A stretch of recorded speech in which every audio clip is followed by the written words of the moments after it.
This pregame interview with head football coach Steve Huff is brought to you by Quick Car of Decatur, located at the intersection of South Highway 51 and Thompson Avenue.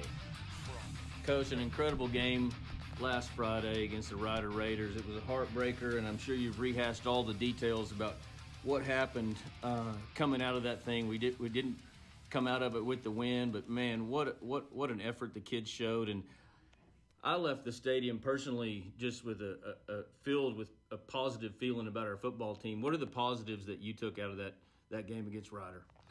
I think first and foremost is the physicality we played with the other night on defense. That's one thing we've been looking for. I thought the kids tackled a lot better.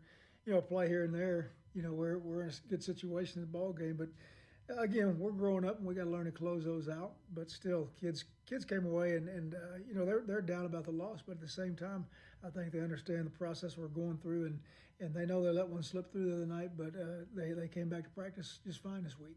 Any particular position group or players that stood out for you in their performance? I think we improved. One thing we're really looking for right now, offensively, is up front, finding some consistency. And from week 1 to week 2, it looks like we moved forward a little bit. But I do like the way our receivers have been catching and blocking for each other. And then defensively, I think the one thing is from the week 1 to week 2, I think the coverage is a little more solid this past week. But open field tackling is going to be a big part of that game of the night with that big old back. And I thought the kids did a good job. But again, physical play, I think, is one thing that we definitely want to try to hang our hat on. Well, right off the heels of that thrilling game and heartbreaking loss, now we come in here this week facing the number 1 team in the state on most polls and a team that has an 18-game winning streak, I think is what it's at now, in the Stephenville Yellowjackets. So how have the kids been able to put the Rider game behind them in their preparations this week? I think they've done a good job, and I think the coaching staff-wise, that's kind of how we look at it. We know our preseason schedule. I think the kids, we've talked about it enough that the process we're going through to get better each week and take a step forward. And again, I think you look at it, you have measuring sticks as you go along. Anybody would like to be on an 18-game winning streak. Does put the target on your back when you're in that situation, but same time, that's the direction you want your program to go and be. So competing against people like this is exactly where we want to be. We need to find out where we're at. This pregame interview with coach Steve Huff is brought to you by Quick Car of Decatur, located at the intersection of South Highway 51 and Thompson Avenue. Coach, an incredible game last Friday against the Rider Raiders. It was a heartbreaker, and I'm sure you've rehashed all the details about what happened coming out of that thing. We didn't come out of it with the win, but man, what an effort the kids showed. And I left the stadium personally just with filled with a positive feeling about our football team. What are the positives that you took out of that game against Rider? I think first and foremost is the physicality we played with the other night on defense. That's one thing we've been looking for. I thought the kids tackled a lot better. Play here and there. We're in a good situation in the ball game, but again, we're growing up and we got to learn to close those out. But still, kids came away and they're down about the loss, but at the same time, I think they understand the process we're going through and they know they let one slip through the other night, but they came back to practice just fine this week. Any particular position group or players that stood out for you in their performance?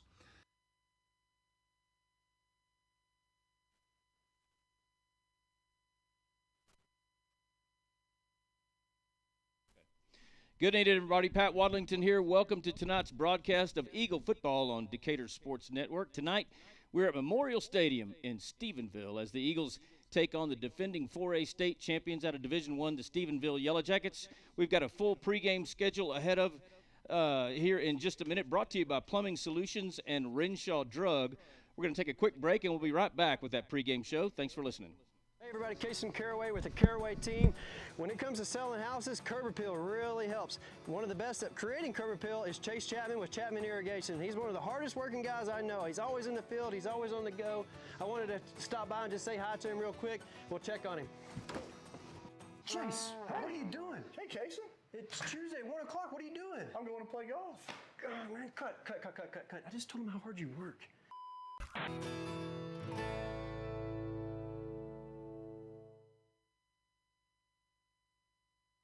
Hawkins Funeral Home is Wise County's only locally owned funeral home and has been serving Wise County and the surrounding area since 1906. The staff at Hawkins Funeral Home is available to you 24/7, 365.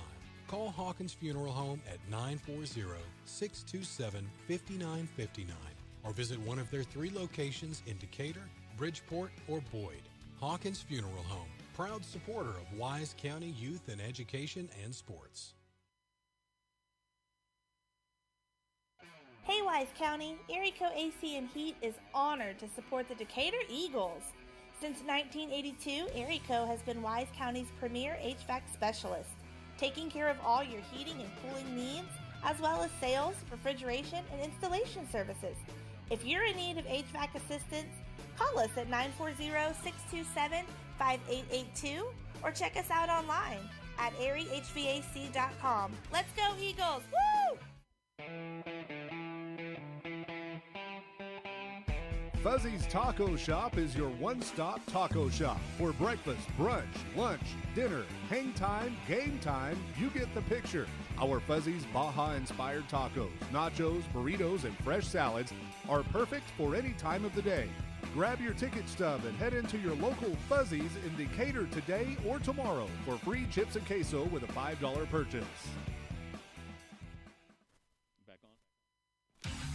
This pregame Welcome back to interview with Memorial head Stadium. football Pat coach Steve Wadlington Huff is here, brought along to with you the by usual Quick crew, Car of Charlie Decatur, Tibbles and located at Tony the intersection of South Highway 51 and Thompson Avenue.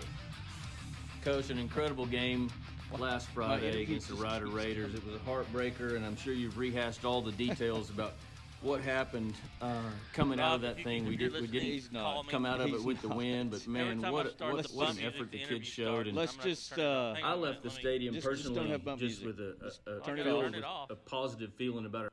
All right, so welcome to the Total Plumbing Solutions and Renshaw Drug pregame show. As we're having a little bit of a rough start here, it doesn't want to seem to quit playing my weekly interview with Coach Huff.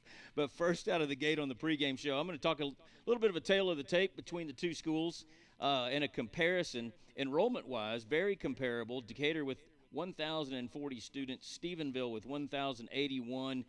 Decatur is located in District 4, 4A in Division I, Stephenville in 5, 4A, Decatur in Region 1, and Stephenville in Region 2. Coming out in this season compared to last, Decatur lost 23 lettermen from last year's squad, Stephenville 40, but as far as returners, offensively, the Jackets have 6 returners on offense and 6 returning starters on defense, whereas Decatur has 5 on each side. Head coach is Sterling Doty for the Jackets. He's in his 4th season after coming here from Magnolia down south. And Steve Huff, obviously in his first year here at Decatur, looking to get his first win tonight against the defending state championships. Last meeting between these two schools is in 2017 when Stephenville defeated Decatur 41-20. I believe the game before that, we were talking about, Charlie, before we went on the air, right here in this stadium before all of these wonderful improvements have been made. And I believe it was Wilson Hicks at quarterback, Peyton McAllister at running back for the Eagles, and we smoked the Jackets right here at home. But, Charlie, tell everybody a little bit about how the two teams got here tonight, how their seasons have gone so far. Well, both of these teams have a 2 in their record. Unfortunately, Decatur's 2 is 2 losses, and Stephenville has 2 wins coming into tonight. Decatur lost the first game to Anna, state-ranked team, but they had struggled a little bit on defense in that game, but turned their defensive play around, I think, in their second game against number 4 ranked small 5A Wichita Falls Rider, and were really impressive on both sides of the ball. I had someone tell me this week that they were more happy with the defense than they've been since Chandler Dane was here. So that's a long time. So, and that was somebody that would know that coached football and played college ball. So I don't know who that was, but I'd go ahead and say 2019 as well. Yeah, 2019. But I'm really looking forward to seeing how they can compete against this 2-0 state-ranked, number 1 state-ranked Stephenville team. Just to see how we match up against a 4A Division I team. Yeah, and a little bit about Stephenville's first 2 games. I know, especially last week, I think they won 63-62 to threw a touchdown pass on the last play of the ball game, and they went down 21-0 in probably the first 3 minutes. They were down 21-0, and Everman had only run 2 offensive plays. So, while they're ranked number 1 in most polls, number 2, I think in Max Preps, there's a little bit to be learned about Stephenville, and I think we're going to learn a little bit about both teams by the end of tonight. So let's go to our look around Wise County for some other matchups that might interest our viewers. This brought to you by Goosehead Insurance. Bridgeport tonight playing Castleberry. Bridgeport 1-1. Boyd is also 1-1, plays Fort Worth Country Day. Paradise coming in at 2-0 will play Godley. That's going to be a good ball game, I would imagine. Alvord 0-2 will play Era, and Chico 0-2 will play the Tom Bean. I think they're the Bearcats. And I'm not sure what they are, but I know my Uncle Sam used to coach there. Well, they're coached by one of my best friends, Steve Fex. So I know he's not listening, but to Coach Fex and all of his kids that I used to call the Fex Nation, good luck to those guys against Chico. But let's take another quick break. Let me real quick. Tony, we got you. Do we have you? Yeah, you guys hear me okay? Okay, I just wanted to test. We're going to take a break now, Tony. Yeah, we'll take a break, and we'll come back to you, Tony, for field conditions and weather report. You're listening to Decatur Eagle Football, presented by Chapman Landscape and Irrigation and Fit and Wise Decatur. S&J Pharmacy at 1101 West Eagle Drive can fill prescriptions in 15 minutes or less with fast and friendly service. They also offer same-day compounding, private consultations, medication therapy management, immunizations, B12 shots, a convenient drive-through window, and free home delivery. S&J Pharmacy accepts all major insurance plans, including Blue Cross and TRICARE. Open Monday through Friday 9 to 6 and 9 to 1 on Saturdays. Call 940-627-5400. That's 627-5400 for S&J Pharmacy in Decatur.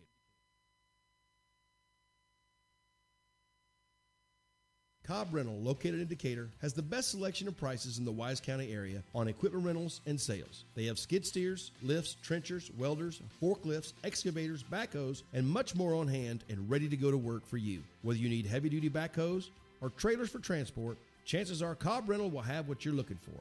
Come see us at FM 51 in Decatur or online at CobbRentalAndEquipment.com. Good luck, Eagles, from Cobb Rental in Decatur.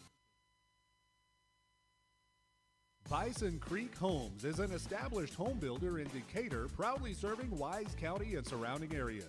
With an in-house licensed architect and interior designer, Bison Creek Homes has been leading the way in innovative home designs such as modern, contemporary, farmhouse, Texas Hill Country designs, and more. Come put our many years of construction experience to work for you.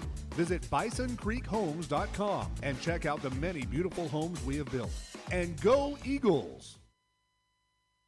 Fit and Wise in Decatur is proud to provide sports medicine and therapy programs for all North Texas athletes with injury clinics on Saturday mornings. Their sports and therapy program features an experienced sports medicine team, a wide range of team and extreme sports programs, and physical therapy and rehabilitation services to keep you on top of your game. Fit and Wise has a state-of-the-art therapy location right here in Decatur, along with others around the Metroplex. Come by and visit our friendly staff or visit us online at fitandwise.com.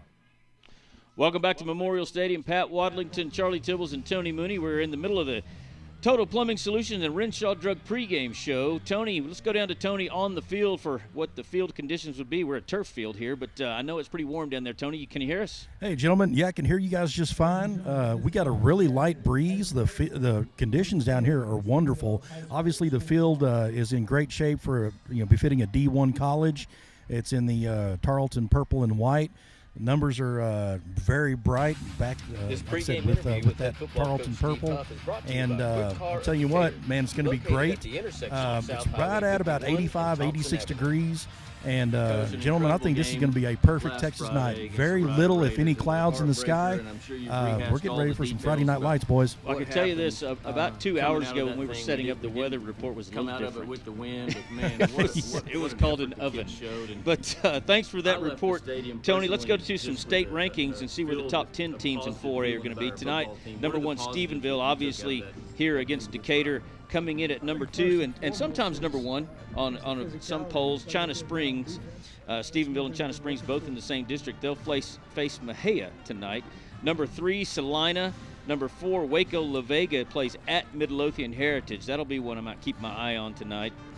Number 5, Corpus Christi Cal Allen. Coming in the sixth spot in the rankings is Bernie, followed by number 7, LC Mauriceville. Number 8, Tyler Chapel Hill. Number 9, Anna, who Decatur is familiar with, having played them in week 1. They'll be in Van Alstyne. And rounding out the top 5 is number 10, Kilgore. And that's your top 10. Let's go to can we go to the interview, Charlie? They've been hearing it over and over and over again because of the. We've played it involuntarily about 3 or 4 times, so hopefully we can play it when we want to play it. All right, here we go. Interview. It is not playing. Let's see which one of these buttons actually does the interview. This pregame interview with head football coach Steve Huff is brought to you by Quick Car of Decatur, located at the intersection of South Highway 51 and Thompson Avenue. Coach, an incredible game last Friday against the Rider Raiders. It was a heartbreaker, and I'm sure you've rehashed all the details about what happened coming out of that thing. We didn't come out of it with the win, but man, what an effort the kids showed. And I left the stadium personally just with filled with a positive feeling about our football team. What are the positives that you took out of that game against Rider? I think first and foremost is the physicality we played with the other night on defense. That's one thing we've been looking for. I thought the kids tackled a lot better. Play here and there. We're in a good situation in the ball game, but again, we're growing up and we got to learn to close those out. But still, kids came away and they're down about the loss, but at the same time, I think they understand the process we're going through and they know they let one slip through the other night, but they came back to practice just fine this week. Any particular position group or players that stood out for you in their performance? I think we improved. One thing we're really looking for right now, offensively, is up front, finding some consistency. And from week 1 to week 2, it looks like we moved forward a little bit. But I do like the way our receivers have been catching and blocking for each other. And then defensively, I think the one thing is from the week 1 to week 2, I think the coverage is a little more solid this past week. But open field tackling is going to be a big part of that game of the night with that big old back. And I thought the kids did a good job. But again, physical play, I think, is one thing that we definitely want to try to hang our hat on. Well, right off the heels of that thrilling game and heartbreaking loss, now we come in here this week facing the number 1 team in the state on most polls and a team that has an 18-game winning streak, I think is what it's at now, in the Stephenville Yellowjackets. So how have the kids been able to put the Rider game behind them in their preparations this week? I think they've done a good job, and I think the coaching staff-wise, that's kind of how we look at it. We know our preseason schedule. I think the kids, we've talked about it enough that the process we're going through to get better each week and take a step forward. And again, I think you look at it. You have measuring sticks as you go along. Anybody would like to be on an 18-game winning streak.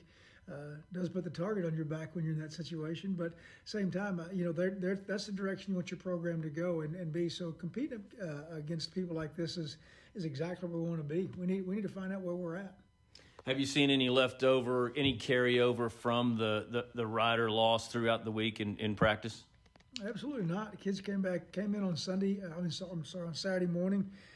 Did our little workout on Saturday. They were fine. We had a meeting, got to watch the video, and I think they look at the video, understand that it's easy to say, but we had that game in a situation we should have won it. I just told them the night before, be prepared to win. You have to understand, be prepared to win, and we just weren't prepared to win that game the other night and get it finished out. So moving forward, we don't stop and slow down and talk about it and the woes. We move straight forward, put the kids on Monday and go right back to work, and they've done a great job responding. Our senior class is every day up and ready to go to work, and that's a big part of it. When you have 25 seniors, 26 seniors, is those guys coming back every day and going to work, because I think everybody they know they want to win, and we all want to win. So bottom line is we got to do the work that it takes to get there. So we can't take days off and feel sorry for ourselves. Well, Stephenville, whatever year it is, they always come with their strong history and heritage and reputation. What do you see in them in particular this season that we're going to have issues with, or that you're going to have to focus with in this ballgame? I think anytime when you're playing the program that has that type of history, that part of it comes ahead. ahead of the game. But for our kids, it's something we don't even talk about. I think everybody knows they're good, they're ranked, they're the state champions, and they'll be the state champions until somebody knocks them out of that this year. So looking at that part of it, Coach Doty, he and I played each other multiple times when he was at Magnolia. And so we kind of know each other a little bit as far as, what we're going to do and what they're going to do. But bottom line, it comes down to, it's a different group of kids every year. And it's us getting prepared to stop what they do best, and same for them. But they're just a well-coached team. I mean, they're as far as top to bottom, you go through the 22 on each side of the ball. They do a good job of kids that play within the game and play within their abilities, and they just don't make mistakes. So it's like I was talking to somebody the other day. You're not going to line up against a Stephenville and just have success because you line up in something that's different. You're going to have to beat them. You have to go block them, and that's the games you like. A lot of people do a lot of exotic stuff. They're a little more toward the basic part of things because their kids are so well coached. And so it's a good measuring stick for us to go out and put our best foot forward and see if our execution can improve. Well, and I did hear, and I think it's certainly public knowledge that their starting quarterback is out. I'm friends with their broadcaster. They told me maybe 4 to 7 weeks. Has the fact that he's out and a backup quarterback maybe that we haven't seen yet, has that affected your preparation this week at all? It hasn't, because you really never know what you're going to get. I'm sure Coach Doty's got him a guy ready to go. Somebody come in and fit their system just fine. That's been playing their system, since he's been there. So I'm sure they'll be just fine. And I hate to hear that for a young man, especially. I believe he's a upperclassman. So you look at it, and it hasn't changed us a bit. We just have to push forward and do what we do and try to do what we do better than what they do.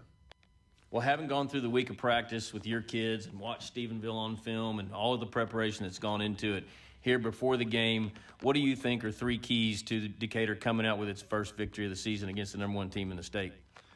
Well, first and foremost, they've been scoring a lot of points. They've had some really tight ball games with some high scores. So you got to stay away from the big play, because the big play can put you in a bad situation quickly. And I think they've got the potential on both sides of the ball to do that, but definitely offensively they do some things that can put you in a bind in a hurry. So you need to stay away from that. I think second thing is for us, we have got to clean up special teams. I think we're a little better last week. We just got to clean it completely up, make sure that everything, and we're still getting people in the right places and getting the kids to understand how important every little piece of that special teams are. So cleaning that part up.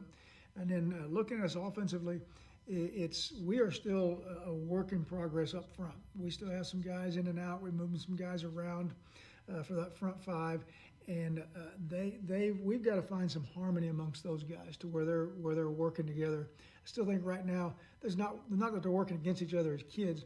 It's just that we're not all on the same page at the same time. So the further we go along with this, we've got to get better at that, and this will be a great game to make sure that harmony happens.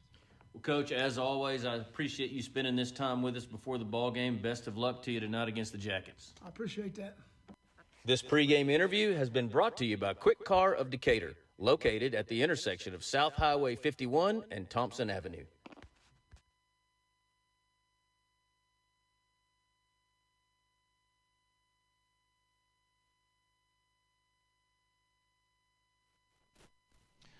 Welcome back, ladies and gentlemen, to Memorial Stadium as the captains are along the sideline. We'll go down on the field to the coin toss brought to you by Chip Hackinson and Edward Jones. Tony, can you hear us? I can hear you. I got Decatur captains number 53, Hunter Wingert, number 20, Brody McClure, number 7, Nate Palmer, and your quarterback, Preston Escobar, number 4. This is going to be a long night in trying to figure out what these Stephenville numbers are, because they have gray jerseys and gray numbers, and you literally can't see the numbers from here. Even down here, they just kind of blend in. I have no idea who's who. Aren't they also the JV jerseys? Yeah, and there's a story behind that. Because they won the state championship last year, they offered a big fire sale on a lot of their school jerseys, and they bought them all up, and because of some of the supply shortages and such, the jerseys that they have offered for this year's team haven't even come in yet, and so they're playing in some makeshift jerseys. Can you see numbers there, Tony? 27, 50, and 11. So Jack Bartley, Brad Beatty, and the center, Mason Butchie, are the captains for the Jackets. Tonight for the ceremonial coin toss. Now let's take a listen in on this coin toss, brought to you by Chip Hackinson, Edward Jones. Justin was a longtime resident of the Stephenville area and the 2001 graduate of Stephenville High School.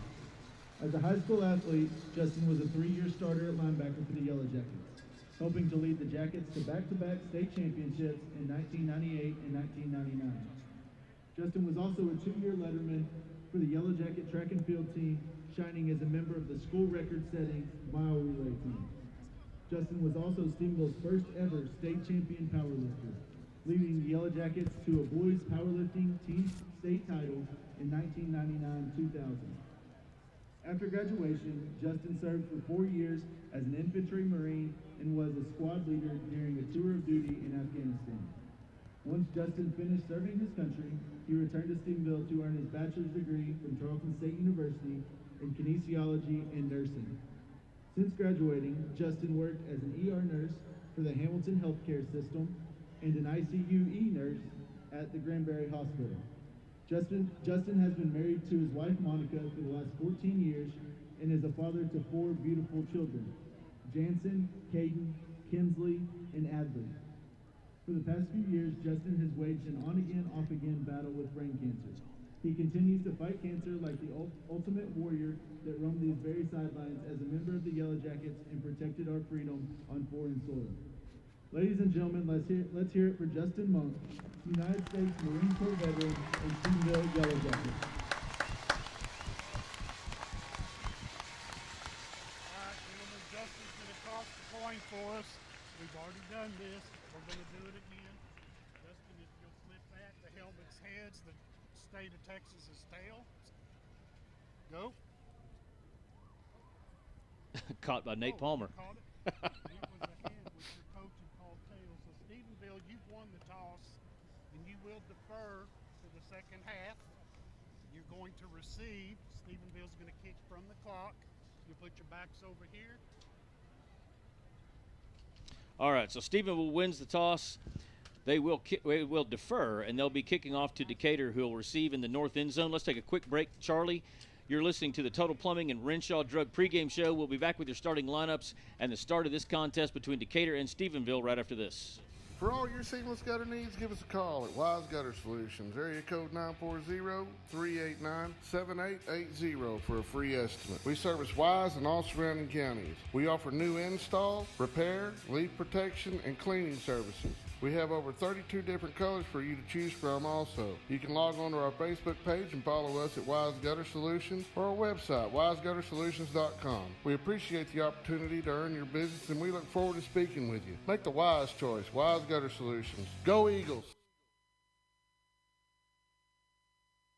Texas Farm Bureau Insurance in Wise County has protected fellow Texans with auto, home, and life insurance since 1963. We have 2 locations in Decatur and Bridgeport that serve over 4,500 members in Wise County and the surrounding areas. Whether you're wrangling cattle or kiddos, we're proud to protect all fellow Texans in all Texan ways of life.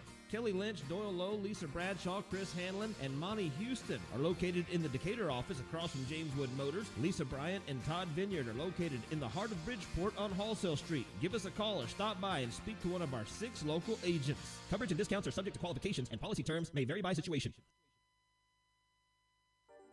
Build or buy your dream home with help from the mortgage experts at First National Bank Mortgage. Mortgage money man Mark Goodwin will help you build or buy the home of your dreams in Wise County. Our office is now open in Bridgeport, and we're ready to get to work on your new home loan. Why trust your mortgage to anyone else? First National Bank Mortgage, now open in Bridgeport. Apply online at mortgagemoneyman.com. NMLS 543312, Equal Housing Lender, member FDIC. The law firm of Kernot & Hafer is once again a proud sponsor of Decatur Eagle with its Decatur office located on the Decatur Town Square. The firm includes local attorney Pat Wadlington and focuses on litigation and dispute management within a wide range of areas, including family and custody issues, business and commercial disputes, estate and inheritance matters, and personal injury and death cases. Kernot & Hafer, friendly, professional, direct, and strong. We're there when you need us. At Outlaw Equine, our goal is to help you and your veterinarian succeed in maintaining the soundness of your horse. Dr. Harvey welcomes referrals from his colleagues and corresponds via telephone and video throughout the length of their stay. Our staff takes great pride in the body condition and level of fitness of every horse that leaves our facility. Come see us today at 2124 County Road 4127 or call us at 940-626-8387. Outlaw Equine, where the champions go. Hi, neighbor. If you want to win state, don't fumble the ball. Pass it to Ryan Realty, the best quarterback in town. They will get you to the end zone and assist you in scoring the extra points. You'll recognize them in their hot pink jersey. For all your real estate needs, located just off the historic Decatur Town Square at 109 South Trinity Street, and their website is ryanrealtytx.com or call 940-626-9770. Ryan Realty, the best in town. Stuck in a state of falling behind? Struggling to keep up with your kids' finances, insurance? Then let State Farm agent Teresa Mader help you simplify by handling your auto, home, and life insurance so you'll have more time for everything else. More money, too. So call State Farm agent Teresa Mader at 940-627-3006 today and get to a better state with State Farm. Visit Teresa Mader State Farm at 1141 South FM 51 in Decatur. Go Eagles! This pregame interview with head football coach Steve Huff is brought to you by Quick Car of Decatur, located at the intersection of South Highway 51 and Thompson Avenue. Decatur Sports Network presented Coach, to you an by incredible Chapman game Landscape and Irrigation last Friday against the Rider Fit-Wise Raiders. It was a Decatur. heartbreaker, and I'm sure Starting you've lineups rehashed all the for details tonight. We'll about go with the Jackets what happened defense and Decatur offense. coming out of that Decatur's gonna thing. receive the opening kickoff. On defense for the Jackets, up front, they run a four-man front. At defensive end, number 27, Jack Barkley, a 6'3", 210-pound senior. Defensive tackles, number 31, Malachi Arredondo, number 32, Rafe Ravjani, and at left end, Camden McKinney, a 6', 220-pound junior. Their inside linebackers, number 42, Rowdy Markland, number 9, Taylor Bennett. Cornerbacks are number 24, Austin Juergens, and tonight, number 25, normally number 4, Hyson Foreman. Safeties, Kyler Udi and Brad Beatty. They had a third safety, Hayden Keith. He's out tonight with a broken foot, and Hudson Westbrook, number 8, will be in his place. Offensively for Decatur, I don't think too many changes from last week. Your starting quarterback, Preston Escobar, running back, Nate Palmer. Receivers are Hunter Smith, Sean Dubois, and Carter Riggins. Your H-back, Kyler Crow. Offensive line, left tackle Aiden Nance, left guard Jorge Padron, center Hunter Wingert, right guard Simon Varnador, right tackle Ryan Jimenez.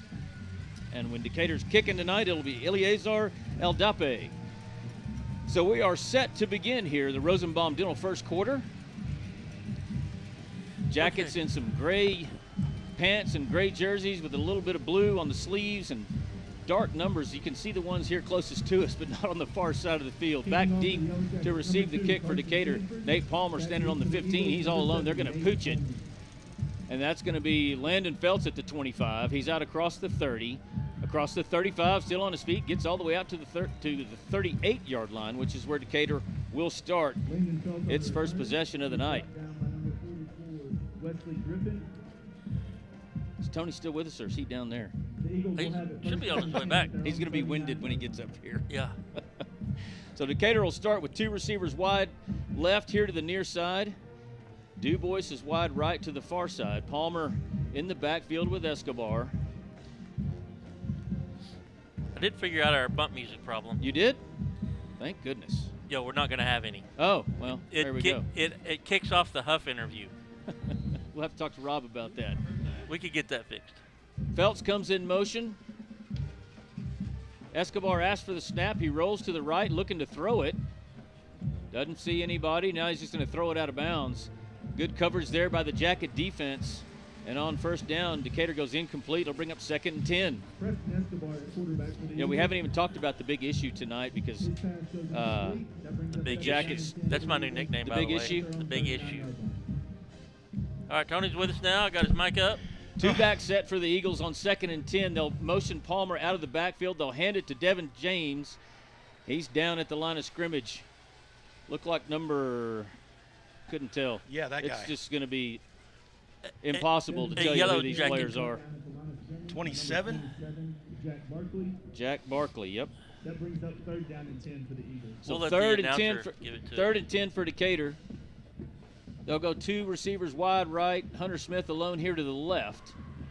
Palmer motions out of the backfield again. There's your snap to Escobar. Quick pass complete to Feltz in the flats on the far side. He's dropped immediately. And a quick 3 and out for the Eagles as they will be forced to punt from their own 38. Escobar's pass. It's a good pass there, but the problem with the blocking on the outside was the cornerback was driving our guy directly into the receiver. That brings up 4th down and 12 for the Eagles from their own 30. So Jacob Haynes in punting formation. I can't tell who that is for Stephenville back deep. He stands on his own 32-yard line. No, even down the field, Pat, their numbers almost blend in. Punt is end over end, hits at the 32, takes a good Decatur bounce, rolls inside the 20, inside the 15, all the way down to about the 14-yard line, and down there by Brody McClure. And so now we'll see the Jacket offense, which has been on fire in the first 2 games. They scored 63 last week, but on the first play of the game, starting quarterback Ryder Lambert, who had thrown for 546 yards and 9 touchdowns in 2 games, broke a bone in his foot. He finished the game and then woke up Saturday morning. So tonight, I can't tell if that's number 5 or number 2. Carson Sanford in as the starter. He'll hand it off on first down. A lot of running room all the way out to the 20-yard line. That was number 17, Tate Maruska, starting running back for the Jackets. Carson Sanford, at 6 foot, 150-pound senior. We'll also see probably number 20, Ryan Gafford at quarterback, 6 foot, 155-pound sophomore. 2nd and 4 for the Jackets in their first possession. They'll hand it off. Lando Henry in the backfield to meet the running back. He'll push forward for a couple, and it's going to bring up 3rd and short for the Jackets. Good attack by Lando there. That's okay. No, you're good. 9:58 left here in the Rosenbaum Dental first period, no score. Eagles were 3 and out on their first possession.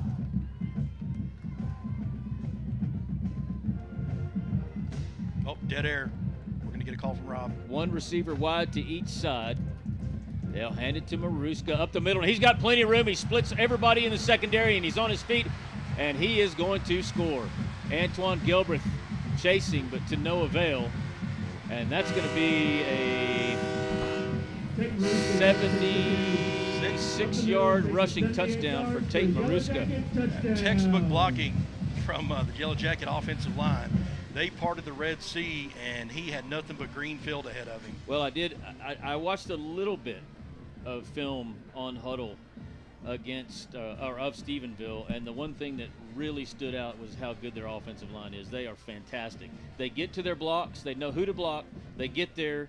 They hold the blocks, and they're going to be really good. So the extra point is good. Let's take a quick break. It's 7-0 Jackets over the Eagles. You're listening to Decatur Eagle Football, presented by Chapman Landscape and Irrigation and Fit and Wise Decatur. Dynasty Overhead Door is the premier garage door company in North Texas. We offer garage door sales, installation, and repair services for both residential and commercial customers. If you're looking to replace your old unsightly garage door at home with a new one or add on another commercial overhead door in your warehouse, visit our Big Blue shop right off North Highway 287 in Decatur or online at dynastyoverheaddoor.com. Dynasty Overhead Door says, "Go Eagles!" Do you need a new trailer? Texas Custom Trailers in Decatur has the perfect trailer for you. No matter what you're hauling, Texas Custom Trailers has a large selection of utility, flatbed, equipment, cargo, and livestock trailers in stock and ready to go to work for you. See all the brands, photos, and pricing at TexasCustomTrailers.com. You can also find trailer parts and expert repair at Texas Custom Trailers. Go see Texas Custom Trailers on 287 north of Decatur, and go Eagles! This pregame interview with head football coach Steve Huff is brought to you by Quick Car of Decatur, located at the intersection of South Highway 51 and Thompson Avenue.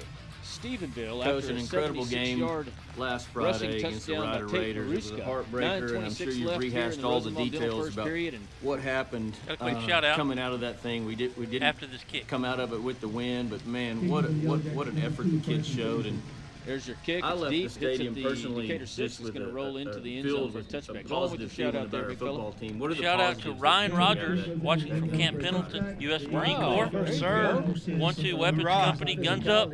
Yeah. Defense.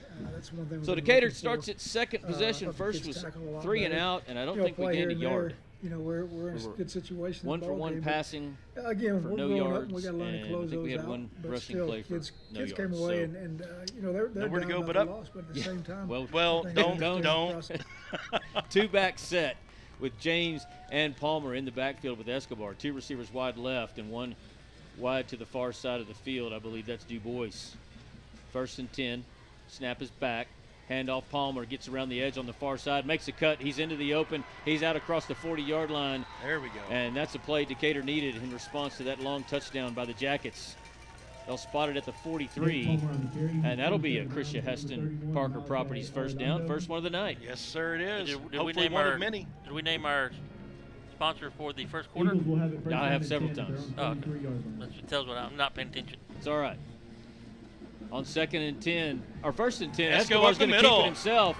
He's out across the 40, inside the 25-yard line of the Jackets. Boy, Big gain on the ground for the Eagles. The Jacket defense keyed on young number 7. Yeah, I bet they did. And just left Esco wide open. For the Eagles from the Yellowjackets. Ball spotted at the Jacket 24. Decatur hurries to the line of scrimmage. They'll fake it. No, they give it to Palmer. He's bottled up at the line of scrimmage this time. No gain. They'll bring up 2nd and 10. Nice response by the Eagle offense here. 8:49 left in the first quarter. Stephenville ahead 7-0. And number 9, Taylor Bennett. First phase jitters, it seems that we just can't shake that almost every game. Decatur stays in the 2-back set as Escobar flips Palmer and James. Now Palmer comes out of the backfield in motion. They'll throw it to him in the flats. He catches it inside the 20. Nate Palmer all the way down to the 19. Gain of about 5, and that'll bring up 3rd down and 5, I believe. Landon Feltz had a great block on the outside there, allowed Palmer to just twist his shoulders a little bit, slip through the seam, and get some yardage. Eagles now in the Case IH red zone for the first time tonight. 3rd down and 5. Palmer motions out of the backfield again. There's your snap. They'll hand it to James. He hesitates at the line of scrimmage. Short gain. Does not get the first down. And that's going to bring up 4th and probably 4. Let's see what they have here on the James Woods scoreboard here at Memorial Stadium. 4th down and 4 is what it is. This Score pregame 7-0 interview with head football Stephenville. coach Steve Huff is brought to you by Quick Car of Decatur. On 4th and 4, the located Eagles at the still have a intersection of 2-back South set, 2 Highway receivers 51 wide right, and 1 to Thompson the Avenue. left. Escobar Coach, an fakes it to incredible James, game keeps it. He's inside the last 20, but he's Friday. going to be short of the line to gain by about a yard. Man, I think had he just taken a step outside, he might have been able to pick up a few more yards, but he cut back in right into traffic.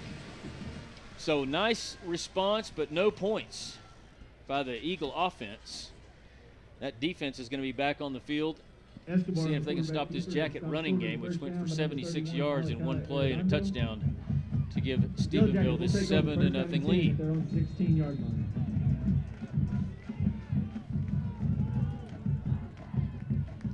Hunter Chenault coming in a little bit late, lining up at left side on that defensive line. There's your snap on 1st and 10. They'll hand it.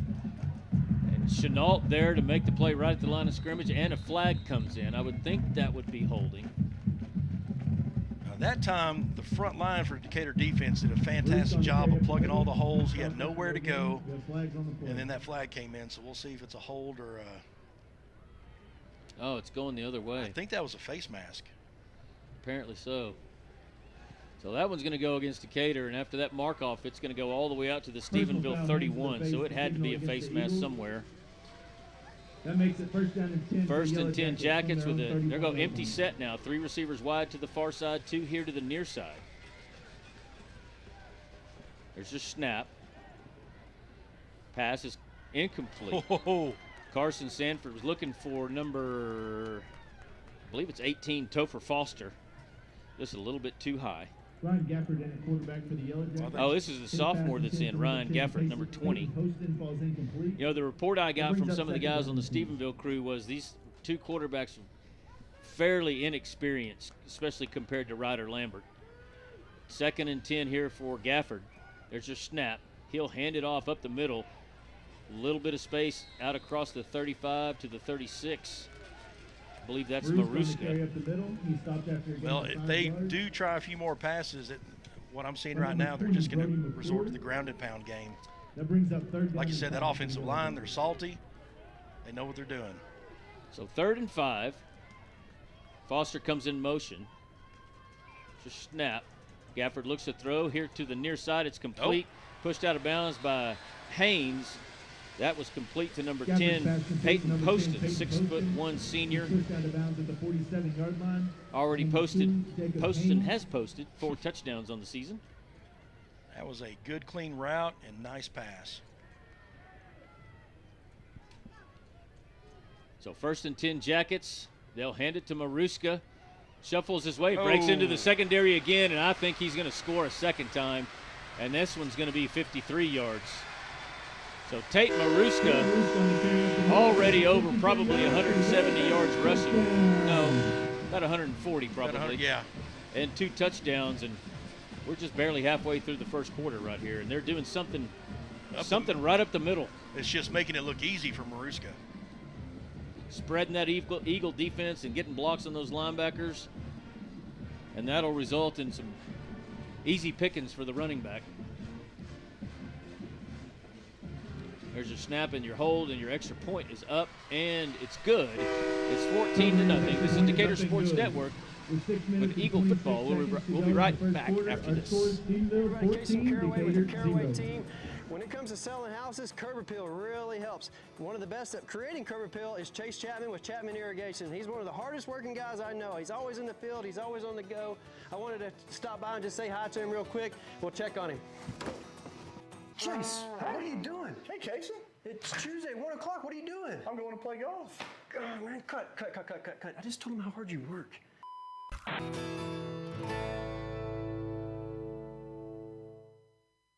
Hawkins Funeral Home is Wise County's only locally owned funeral home and has been serving Wise County and the surrounding area since 1906. The staff at Hawkins Funeral Home is available to you 24/7, 365. Call Hawkins Funeral Home at 940-627-5959 or visit one of their 3 locations in Decatur, Bridgeport, or Boyd. Hawkins Funeral Home, proud supporter of Wise County youth and education and sports. This is Eagle Football on Decatur Sports Network, presented by Chapman Landscape and Irrigation and Fitting Wise Decatur. 14-0 your score on the James Wood scoreboard. Decatur going to have to get some offense going here as we look like we've lost our camera feed. We have lost our camera feed. Well, okay, I'm working on it. Audio's still good, so. You gotta. I don't think you can leave. Audio's still good. I gotta go tell her. She's listening. Okay.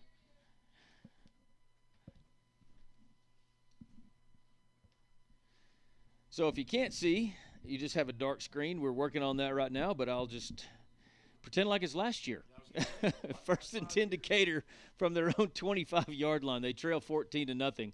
There's your snap. Escobar will hand it to Palmer. He's around the right side, gets us some space. Oh, a shoestring tackle at the 35. And a flag on. Please don't be against the guys in white jerseys.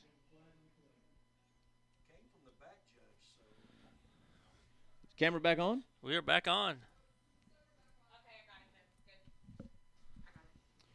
And the white jerseys are walking in the wrong direction.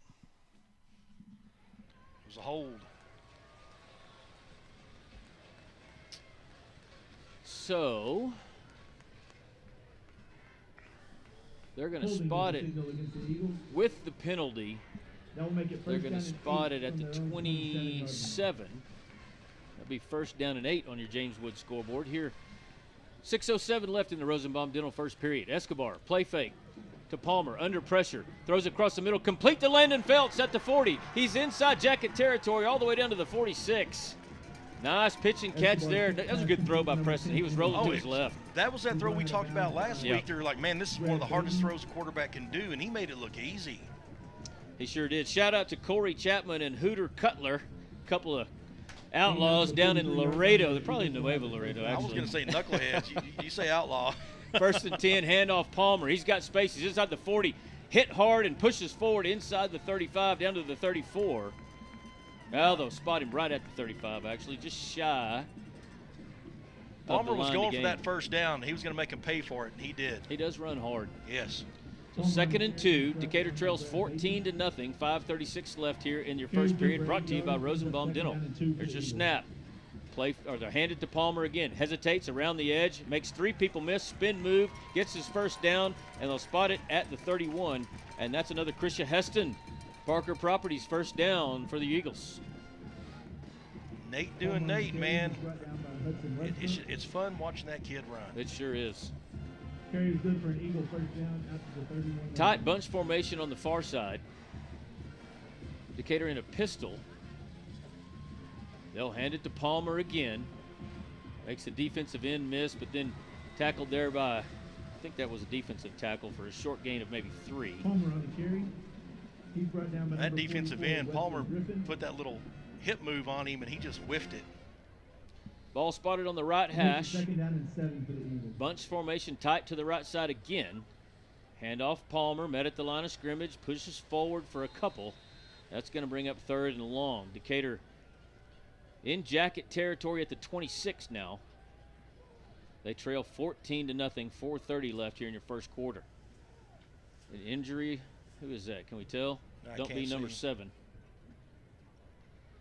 It's number 7. It is Nate. Yep. Let's take an injury timeout, Charlie. We'll be right back after this.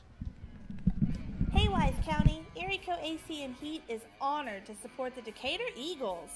Since 1982, Erico has been Wise County's premier HVAC specialist, taking care of all your heating and cooling needs, as well as sales, refrigeration, and installation services. If you're in need of HVAC assistance, call us at 940-627-5882 or check us out online at airyhvac.com. Let's go, Eagles! Woo! Well, we're glad we just had one commercial. Nate's off under his own power. Escobar rolls on 3rd and 6 to his left under pressure. Oh! And he's going to be sacked. Got to get rid of that one, bud. He was looking in the end zone for, who is that? That's Hunter Smith. He was looking for Smith. Smith had the corner, but Esco just couldn't get set up for that long throw. That was going to be about a 35-yard throw. That's going to bring up 4th and 13 now after that loss. Eagles looking to the sideline for a play call. Cooper Stastny in the ballgame now. Number 18. So three receivers go wide to the right. Smith alone to the left. There's your snap. Escobar rolls right. It's a draw play, counter draw play to Devin James, and he's going to be bottled up well short of the line to gain. And that'll be the second time that the Jackets have held the Eagles on 4th down tonight. Can you see anything down there? I don't see Mr. Palmer at a training table or anything. I think he's up. I think he got the injury that only boys get. Yeah. I see him right there. I hate that for him, but I'm glad for that for him at the same time, if that makes any sense.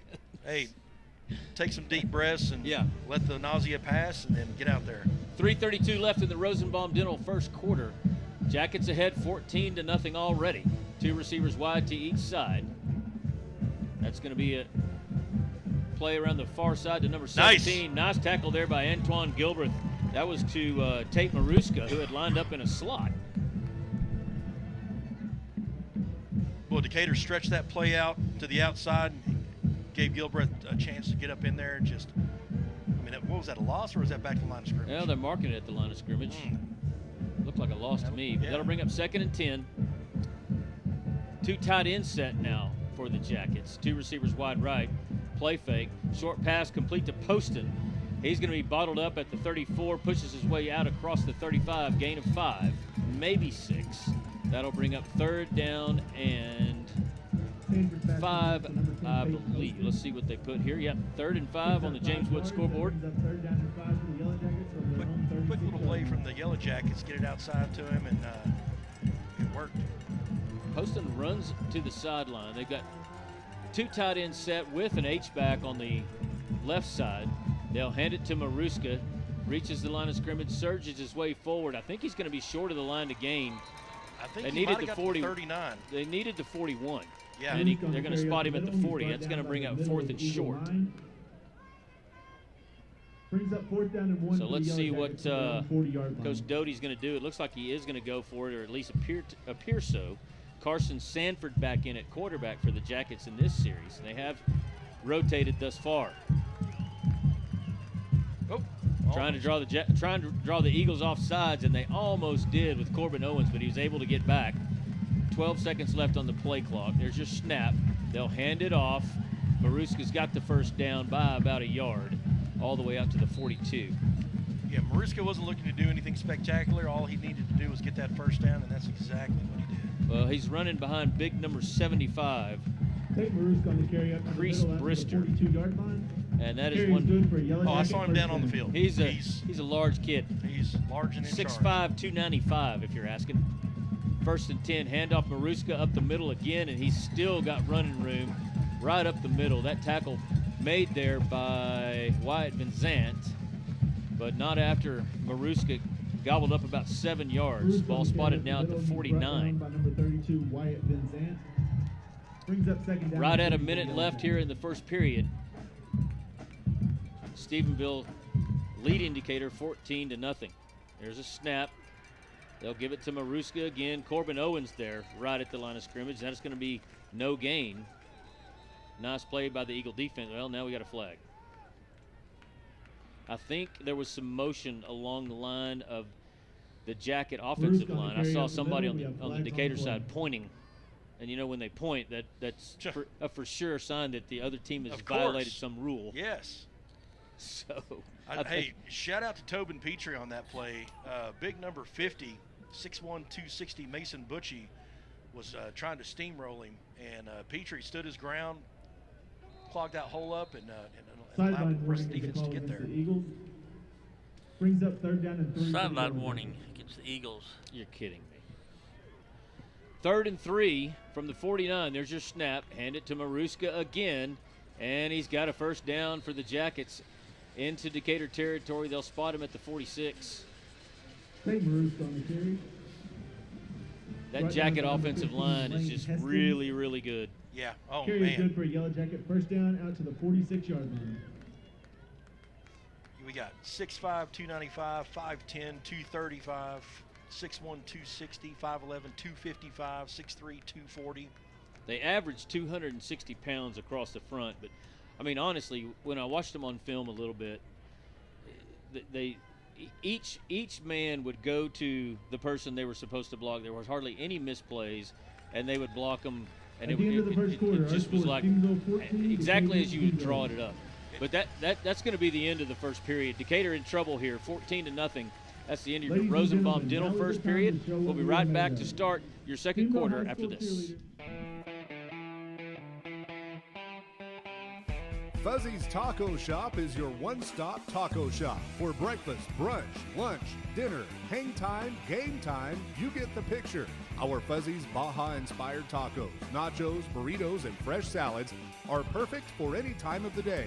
Grab your ticket stub and head into your local Fuzzy's in Decatur today or tomorrow for free chips and queso with a $5 purchase. S&J Pharmacy at 1101 West Eagle Drive can fill prescriptions in 15 minutes or less with fast and friendly service. They also offer same-day compounding, private consultations, medication therapy management, immunizations, B12 shots, a convenient drive-through window, and free home delivery. S&J Pharmacy accepts all major insurance plans, including Blue Cross and TRICARE. Open Monday through Friday 9 to 6 and 9 to 1 on Saturdays. Call 940-627-5400. That's 627-5400 for S&J Pharmacy in Decatur. This is Decatur Eagle Football on Decatur Sports Network. Pat Wadlington along with Charlie Tibbles and Tony Mooney as we begin your second period, brought to you by National Roper Supply, NRS, in Decatur. Your score 14-0. Stephenville over your Eagles. And I got a little bit of some stats. Nate Palmer in the first period, 7 carries, 39 yards. But Tate Maruska, 10 carries, 144 yards in the first quarter. You almost nailed it. 2 touchdowns. So there's your difference. Really, it's 2 plays, to be honest with you. Well, those 2 plays where he split the middle, both of those, which obviously resulted in touchdowns, that's what is weighing on our backs right now. 1st and 10 Jackets from the Eagle 46. Here's your snap. Play fake to Maruska. Pass down the middle, looking for Poston. He's got it, and that's going to be another touchdown. Right over the top of Cade Brazil. That was just a lob. He didn't put any juice on that thing, but it was perfectly thrown. I think I didn't know if that was number 2 or number 20, but it was either Carson Sanford or Ryan Gafford, and that was a nice pass. This one about to get out of control here. 11:52 left in your NRS second period. Decatur trails 20-0 pending this extra point. Diego Chavarez, the kicker for the Jackets, getting plenty of work tonight. And he's 3 for 3, and your score is 21-0. Let's take another break, Charlie. We'll be right back after this. In the second quarter, our score is Stephenville 21, Decatur 0. For all your seamless gutter needs, give us a call at Wise Gutter Solutions, area code 940-389-7880 for a free estimate. We service Wise and all surrounding counties. We offer new install, repair, leak protection, and cleaning services. We have over 32 different colors for you to choose from also. You can log on to our Facebook page and follow us at Wise Gutter Solutions or our website, wiseguttersolutions.com. We appreciate the opportunity to earn your business, and we look forward to speaking with you. Make the wise choice. Wise Gutter Solutions. Go Eagles!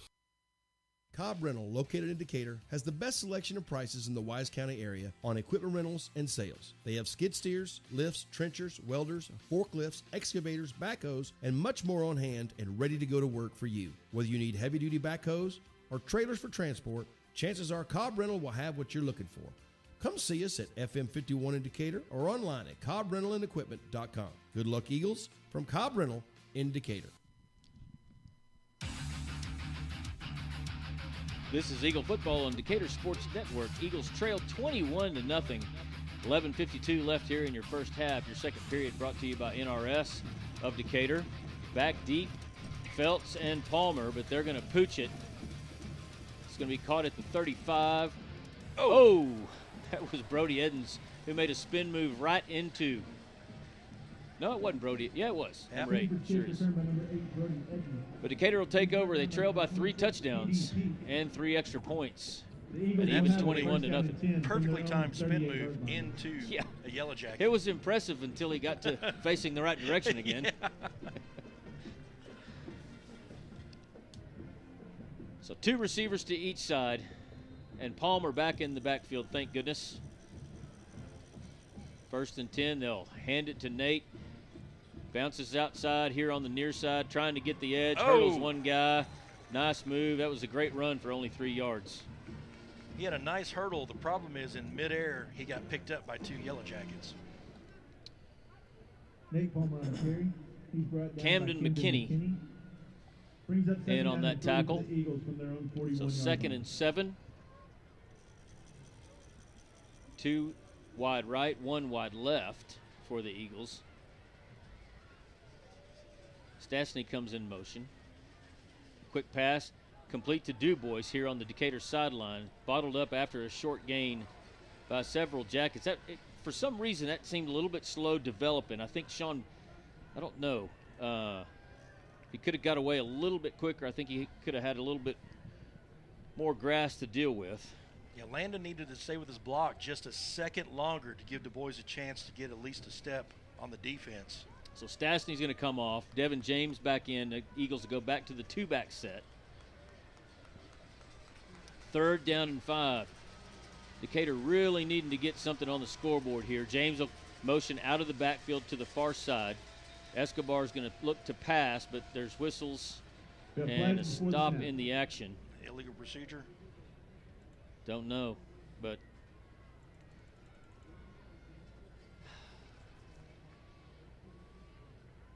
a lot of mistakes here by the Eagles in the first quarter and 2 minutes.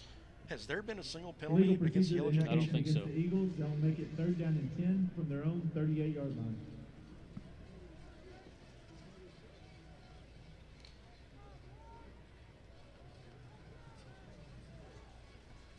Stastny is in the ball game at an H on the right side of the Decatur line. Now he'll motion out. Now we got whistles again.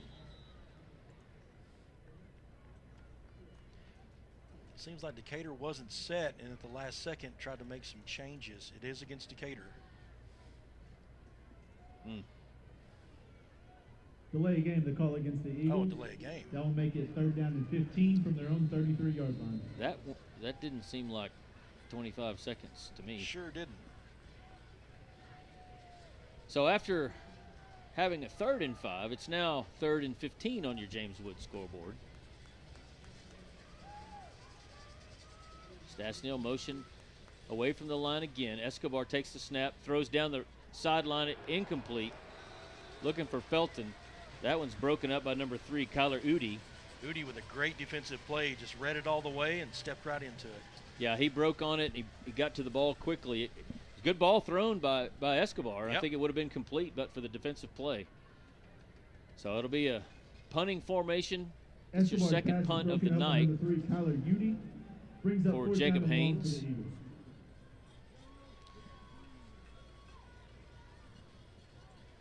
Your Jacket return man stands on the Stephenville 35. Woo. Punt is away, almost blocked. Hits at the 40, takes a dead bounce, rolls a little bit in the Decatur direction, and it'll be down at the 35. Yeah, nothing going well here for Decatur in the first quarter and a half. Well, the first quarter we had a couple of glimpses of some decent plays by the offense, but they just can't finish. Yeah, they've moved the football, they get inside the 25 or 30 and just stalls out either because of good defensive plays or penalties that shoot himself in the foot. But defense going to have to step up here. 9:28 left in your NRS second period. 3 receivers wide left, 1 to the right for the Jackets. Handoff Maruska again. Got plenty of room to run across the 40 all the way out to the 43. Gain of 8. Well, Maruska, the superior confidence he shows in his line right there, he just kind of jogged forward, waiting, watching, and then exploited the seam as soon as he saw it. Vincent checks out. Barnes checks in at linebacker on 2nd and 2. Now we've got finally a first penalty on the Jackets. Looks like it's illegal procedure. We have flags before the snap. And that's going to back him up 5 and bring up 2nd and 7. The sophomore back in at quarterback as the Jackets have been alternating series between senior Carson Sanford and sophomore Ryan Gafford. He is in now, facing 2nd and 7 from his own 38. There's your snap. Gafford looks to throw, looks right, throwing deep down the right side. He's got a man. It's complete. Man. Tackled inside the 20 all the way down to the 15. Was that Poston? Yeah, that was a sophomore quarterback. Yeah, that ball didn't look like a 15-year-old threw it. Negative. Number 2, Jacob Haynes. Perfectly thrown football. Brings up 1st down and 10 for the Yellowjackets. I take that back. Eagle 15-yard line. That was. Was that not Poston? Well, I can't see the numbers, honestly. But 1st and 10 Jackets in business at the Decatur 15, already up 21-0. Gafford's going to go into the corner of the end zone. That's caught for a touchdown too. That one was over Brody McClure. So you're not singling any one person out in the Decatur secondary. And what I thought wasn't going to happen is now. I didn't think they'd be able to throw the ball on us. No, and they're certainly being able to run it and throw it at this point. Well, and once our quarterback heals up, his successor is obviously very, very good. Yeah, I think this sophomore is going to be around for. We'll see him next year, or the year after. At least 3 years. Yeah. Oh, Pat. Extra point is good, and it's 28-0. Ugh. 8:17 left here in your NRS second period. Let's take a break. We'll be right back. Bison Creek Homes is an established home builder in Decatur, proudly serving Wise County and surrounding areas. With an in-house licensed architect and interior designer, Bison Creek Homes has been leading the way in innovative home designs such as modern, contemporary, farmhouse, Texas Hill Country designs, and more. Come put our many years of construction experience to work for you. Visit BisonCreekHomes.com and check out the many beautiful homes we have built. And go Eagles! Fit and Wise in Decatur is proud to provide sports medicine and therapy programs for all North Texas athletes with injury clinics on Saturday mornings. Their sports and therapy program features an experienced sports medicine team, a wide range of team and extreme sports programs, and physical therapy and rehabilitation services to keep you on top of your game. Fit and Wise has a state-of-the-art therapy location right here in Decatur, along with others around the Metroplex. Come by and visit our friendly staff or visit us online at fitandwise.com.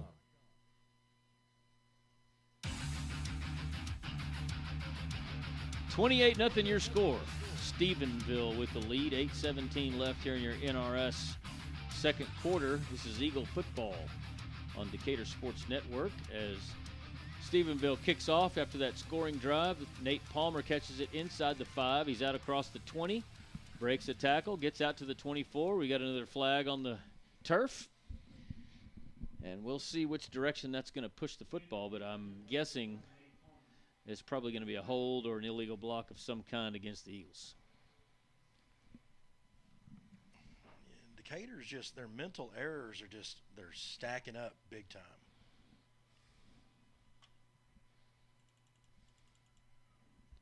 They are walking backward.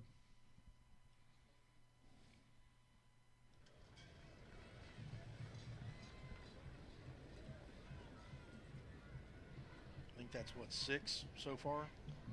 6 or 7? I haven't been keeping track of it, but illegal block in the back. I was hoping I wouldn't have to. I know we had 3 in a row on one drive, so probably. 2-back set for the Eagles. Ball spotted at their own 13. Handoff, Palmer cuts up the middle, gets into the secondary, and he's got a first down. Nice run there by Nate across the 25 to the 26.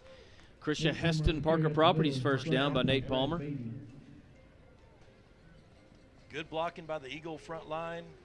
Perfect, not perfect run, but a great run by Palmer as usual. 1st and 10 Eagles. They really just need to get something on the scoreboard here. Just make a nice drive and put some points on the board as Escobar looks to throw, but under pressure and tucks it and tries to run. And I think he's going to be dropped at the line of scrimmage for no gain. Bring up 2nd and 10. Down after a short gain by number 31, Malachi Arredondo. He was looking at the dump pass on the outside, didn't see anything, and tried to tuck it and run. The Yellowjackets closed that gap down in a hurry. Decatur will stay in the 2-back set. They'll hand it to Palmer, cuts up the middle, into the secondary.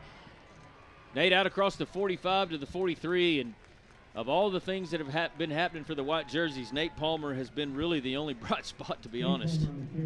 Some really good blocking again by the Decatur offensive line, specifically right tackle. I believe that's Ryan Jimenez. Yeah. So 1st and 10 as James will motion out of the backfield. Escobar will throw it to DuBois here in the flats. Sean across the 50 into Jacket territory, still on his feet. Let's see if he stepped out. Nope, they're going to, and now we got another flag. And we got a helmet off. Surely that's on Stephenville. I mean, Escobar's pass complete to number 1, Sean DuBois. Landon Phelps had a perfect block there on the outside. It is against Stephenville. Must have been a late hit of some kind. I didn't see it, but I did see Sean's helmet fly off. Flying off, yeah. That might have had something to do with it. So the ball's going to be spotted at the Stephenville 25. Decatur trails by 4 touchdowns. 6:57 left here in the NRS second period. 1st and 10. We got motion. That's either Jimenez or Varnador. That is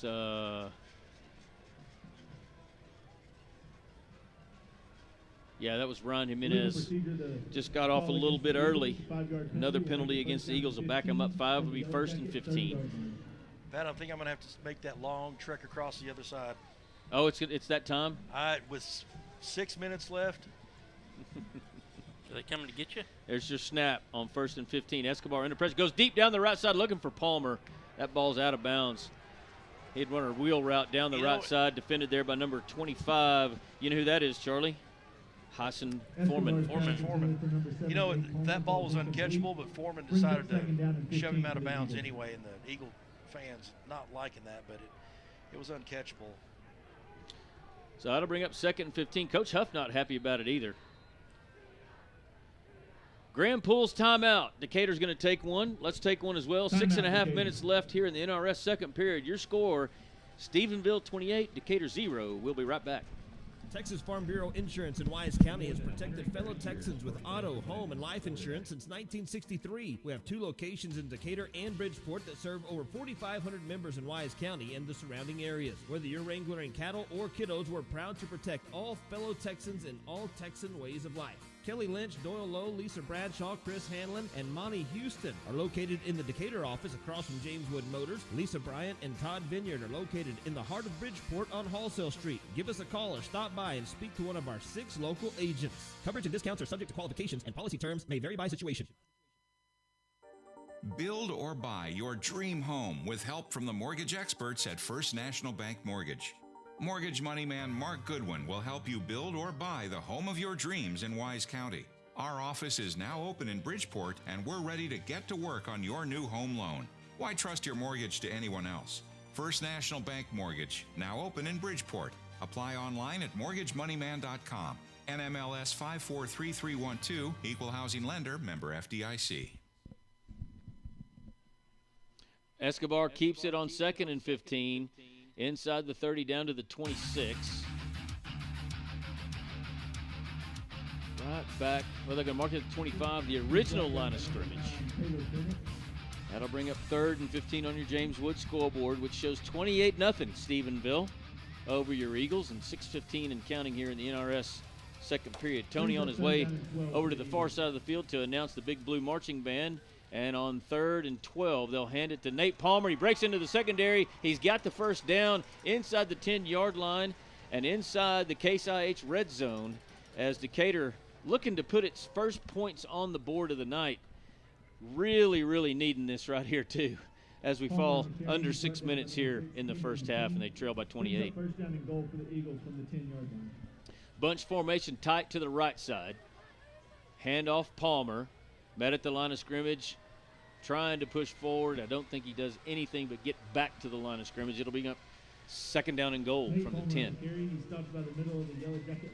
How you doing over there, Charlie? I'm frustrated. I think that's a common theme over here on this side of the field. Yeah, I think I'm sharing in the Eagles' frustration with things not going as planned. Pistol formation for the Eagles on 2nd and goal from the 10. Play fake. Escobar rolls right, throws into the end zone, looking for Felts, and he's got him for a touchdown. Thank goodness. Eagles on the scoreboard. McLaughlin Supply touchdown. Escobar to Landon Felts. Oh, wait a minute. We have flags on the floor. There's a flag. Every time I hit the bump button, it kicks off the left. And it's on Decatur. I think it was an illegal man downfield from what I could tell. Illegal receiver downfield. Yep, that is your call. So that's going to negate what would have been Decatur's first points of the ball game. Take them off the scoreboard and bring up 2nd and goal again, but now from the 15. 3 receivers split wide to the right side. Stastny, Felts, and Dubois. Smith alone to the left. There's your snap. They'll hand it to Palmer. He's going right, cuts back left. Met just inside the 15 at the 13. Short gain of maybe 2.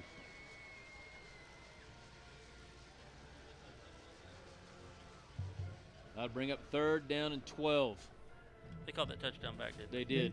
All right, I was on the phone with Rob, sorry. 3rd and goal from the 12, excuse me. Actually, 13 is where they've spotted it. There's your snap to Escobar. He looks left. Now looks over the middle, throws it over the middle. I think it's complete. It is right at the goal line, just short.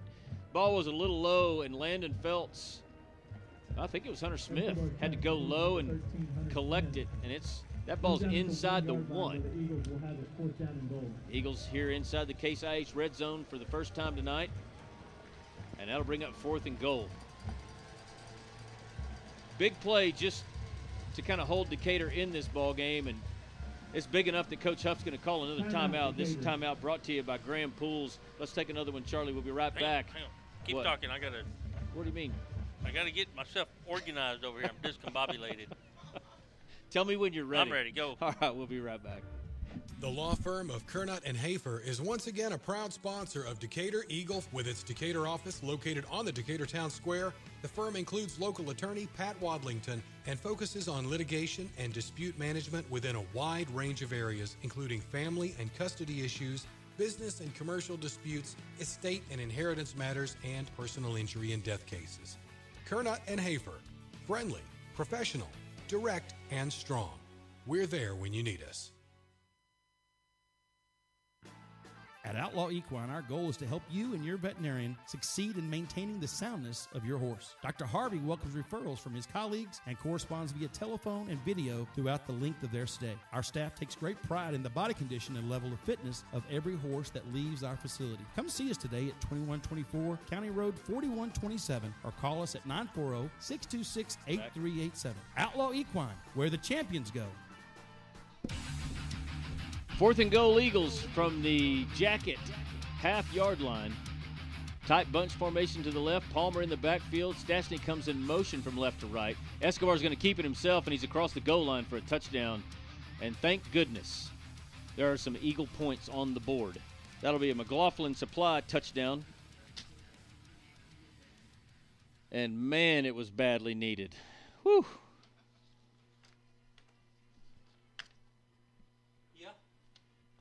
Yeah, that shows that. Turn yourself up. Oh my and gosh. Maybe if you just like do some broadcasting since Tony's walking across the field, it'll ease your mind a little bit. Let me take a picture of what The Decatur Tire extra point is good. Stay here. You want to stay here? All right. I'll try to give you a scoring so summary. I'll try to do my best to give a Wise Choice Meats scoring summary. It was a long drive. Started at about the Decatur 35. Probably easily the best drive of the night for the Eagles. Got inside the 12.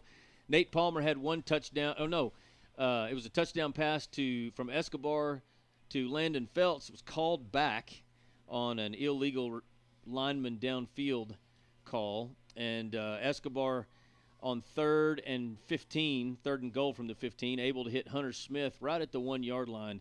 And that gave Decatur a chance to give a play fake to Nate Palmer and Preston Escobar to carry it across the goal line for your first touchdown of the night for the Eagles. That scoring summary brought to you by Wise Choice Meats. I got a score here for you. Bring it on. Mom, if you're listening, your Rotan Yellowhammers up 32-0 over the Woodson Cowboys. It'll be 32-0. For the Yellowhammers. Eleazar Aldape putting the ball on the tee, ready for a Parker Properties kickoff. First one of the night for the Eagles. 4:12 left here in your NRS second period. Aldape approaches the ball, kicks it high and deep, probably best kick of the year for him, into the end zone by about 4 yards. My goodness, that'll be a touchback. Nice kick there by Eleazar. Let's see which quarterback comes out for the Jackets. If I'm following their system, I believe this time it's going to be number 2, Carson Sanford. Both quarterbacks have played well, even when they've been asked to throw the football for the Jackets. Both in place of Ryder Lambert, the 2-year starter for Stephenville, who's out at least 4 weeks, maybe as many as 7. 2 receivers tight to the left side, 1 to the far side. Play fake. Quarterback under pressure, and he's hit right as he throws from Brody Edens. That was Corbin Owens who got there first from the far side, and Edens cleaned him up from the backside. That'll be an incomplete pass, and it is Carson Sanford in for the Jackets at quarterback in this series. Yeah, he was lucky to get that ball out and not take a sack there. I would say lucky. It's a good job of him getting that ball I thought out. Brody was going to be able to come from behind and rake it down, maybe get Decatur a turnover deep in Jacket territory, but he was able to get it away. They'll hand it to Maruska on this play, and he breaks out into the open again, all the way out across midfield. I do see a yellow flag. and maybe that'll come back. Yeah, the yellow flag was at the point of contact where the weak safety came up and made contact on him. I don't know if he grabbed him by the face mask right there or there was a hold. Let me take a look here at the Everybody in gray's coming back, though. Official goes over to Coach Doty, explain it to him. Looks like it's a holding penalty against the Jackets. That's a good play by the weak safety to come up and make contact there. You know, the running back broke that tackle, but he was close and probably drew that penalty by breaking loose and getting up there. After the penalty mark-off, it's going to be 2nd down and 14. Ball spotted on the right hash. Wide side of the field, here to the near side, and the Jackets bring 2 receivers wide left. Tight end to the right side and a wing back to the left side. Maruska in the backfield. Play fake. Pass is complete here in the flat on the near side, all the way out to the 29-yard line. Get a number on that receiver is sophomore Tristan Gentry for the Jackets. Number 12, Tristan Gentry on the screen out to the 29-yard line. That'll bring up 3rd down and 7. 3.5 minutes left here in your first half. Decatur trails 28-7. If they can get a stop, have another drive, maybe put some more points on the scoreboard to stay in this ball game, they'll hand it to Maruska. He's across the 40, breaks into the secondary and gets the first down. Jacob Haynes there to save a touchdown, but that's all the way across the 45 to the 46-yard line. And Tate Maruska is having one heck of a night. He's definitely the real deal. Do we have any stats on his yardage so far? I had him in the first half. He had 144 yards in the first quarter. Sanford rolls to his right, completes a pass in Decatur territory at the 45. The receiver will push his way across the line to gain. That'll be another Jacket first down at the 44. Sanford's pass complete out to number 10, Peyton Poston. That pass complete to Poston. Game is good for a Yellow Jacket first down. The Eagle defense just hadn't had any answers tonight at all for any aspect of this Stephenville offense, whether it's on the ground or through the air. 1st and 10 Jackets, play fake. Sanford's going to throw it deep down the middle, and that ball's caught. Tristan Gentry inside the Decatur 15 down to the 12. Sanford's pass complete to number 12, Chase Grimsey. Have they had a drop deep ball yet? I know they haven't dropped one. They may have had an incompletion. I haven't seen one. He's brought down at the 14-yard line where the Yellow Jackets will have it, first down and 10. No, I meant incompletion. I don't recall one, I don't Charlie, recall to be one honest either. with you. 2 receivers wide to each side now, 1st and 10. Sanford throws complete to Gentry in the flats. He's inside the 10 down to the 9. Gain looks like maybe 4. Gentry on the screen, he takes it to the 9-yard line where the Yellow Jackets will have it, 2nd down. Oh man, they just had him right there, 3rd and 7. They just could have made a stop, got the ball back. Now they're trying to keep Stephenville from scoring again. 2nd down and 5 on your James Woods scoreboard. Decatur jumps off sides. There's whistles. They're going to call illegal procedure. However, on the Yellow Jackets, that's going to push them back.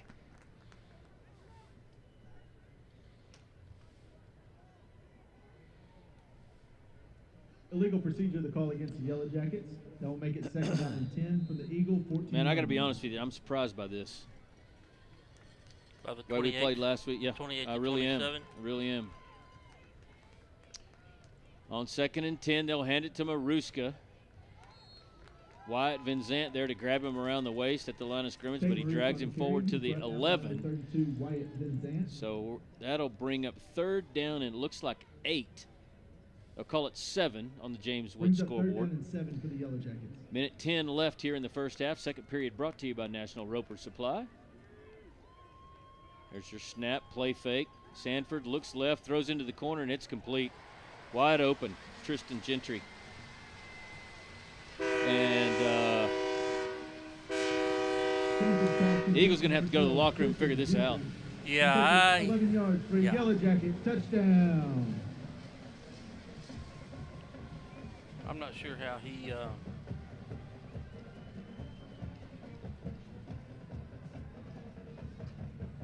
got so wide open. Diego Chavaria in for the Jacket extra point. This will be his 5th one. If he can split the uprights. Kicks up and right through the middle, and it is 35-7. 1:01 left here in the NRS second period. Let's take a break. We'll be right back after this. Hi, neighbor. If you want to win state, don't fumble the ball. Pass it to Ryan Realty, the best quarterback in town. They will get you to the end zone and assist you in scoring the extra points. You'll recognize them in their hot pink jersey. For all your real estate needs, located just off the historic Decatur Town Square at 109 South Trinity Street, and their website is ryanrealtytx.com, or call 940-626-9770. Ryan Realty, the best in town.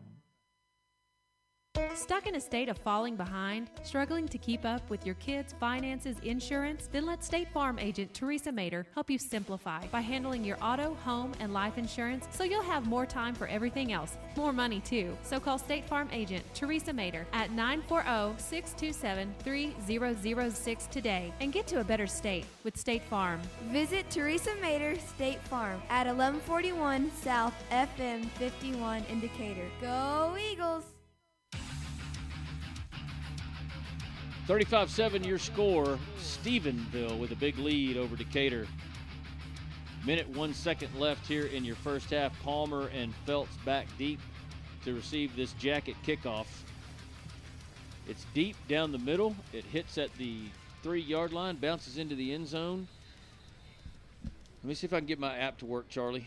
Yeah. It zeroed out all the games that I followed. Here we go. Got an out-of-town scoreboard brought to you by Sam the Concrete Man. Wichita Falls Hershey, wow, up big over Springtown, 30-6. That makes me happy. Iowa Park trails Burke Burnett 14-7. Wichita Falls Coyotes over the Plainview Bulldogs 26-18. Bridgeport, wow, 42-0 over Castleberry. Bridgeport? Pass is complete on first down to Landon Feltz, gets across the 35 all the way out to the 32. Paradise over Godly big 27-8. Boyd leads Fort Worth Country Day 21-14. All those scores in the second quarter. Tom Bean and Chico are tied at 7 with 23 seconds left. 2nd and 2 for Decatur. They'll hand it to Palmer. He breaks to the outside, now hit from behind, no gain, maybe a gain of a yard. But still 30 seconds and counting. Looks like Decatur's going to go into the locker room and figure this out. Argyle trails Grapevine 7-6. That one's in the third quarter already. You mentioned the Alvord era game? 35-6. 35-6 Alvord. Over era.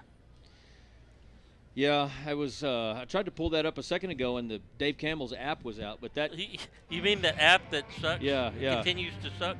But that out-of-town scoreboard brought to you by Sam the Concrete Man in Decatur. We appreciate all of our sponsors that make this broadcast possible to bring to you back home. Just wish the score was a little bit different. Yeah.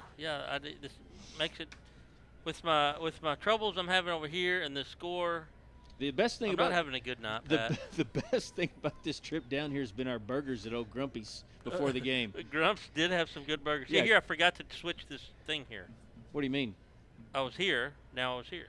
No, I don't even know what that is. So 26 seconds left. It's 3rd and 1 for the Eagles. They'll go with a 2-back set.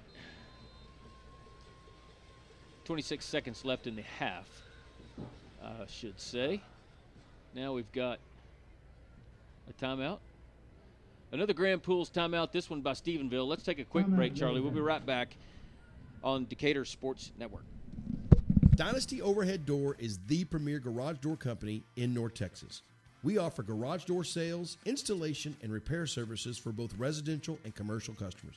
If you're looking to replace your old unsightly garage door at home with a new one or add on another commercial overhead door in your warehouse, visit our Big Blue shop right off North Highway 287 in Decatur or online at dynastyoverheaddoor.com. Dynasty Overhead Door says, "Go Eagles!" Do you need a new trailer? Texas Custom Trailers in Decatur has the perfect trailer for you. No matter what you're hauling, Texas Custom Trailers has a large selection of utility, flatbed, equipment, cargo, and livestock trailers in stock and ready to go to work for you. See all the brands, photos, and pricing at TexasCustomTrailers.com. You can also find trailer parts and expert repair at Texas Custom Trailers. Go see Texas Custom Trailers on 287 north of Decatur, and go Eagles! First down run by Preston Escobar. This time he's going to throw it deep down the middle, looking for Luke White, and that's going to be incomplete. Safety from the far side came over and broke it up. That was a good pass by Preston with, wow, it looks like 0.2 seconds left here in the NRS second period, end of the first half. Decatur trails by 4 scores, 35-7 to the Jackets. Brings up second down to 10 for the Eagles.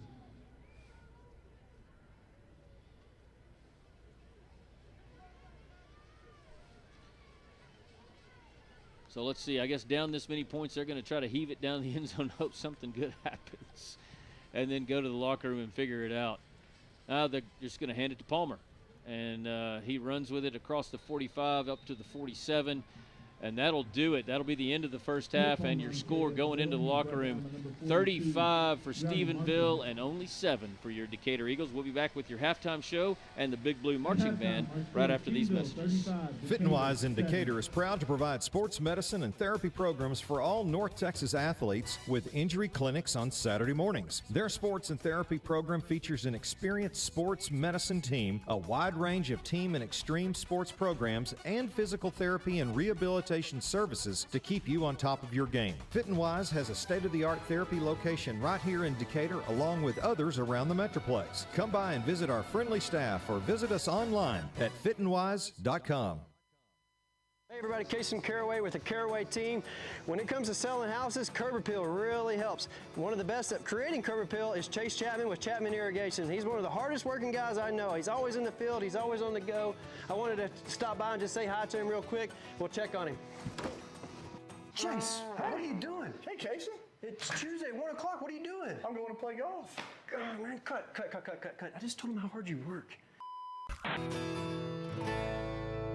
Hawkins Funeral Home is Wise County's only locally owned funeral home and has been serving Wise County and the surrounding area since 1906. The staff at Hawkins Funeral Home is available to you 24/7, 365. Call Hawkins Funeral Home at 940-627-5959 or visit one of their 3 locations in Decatur, Bridgeport, or Boyd. Hawkins Funeral Home, proud supporter of Wise County youth and education and sports.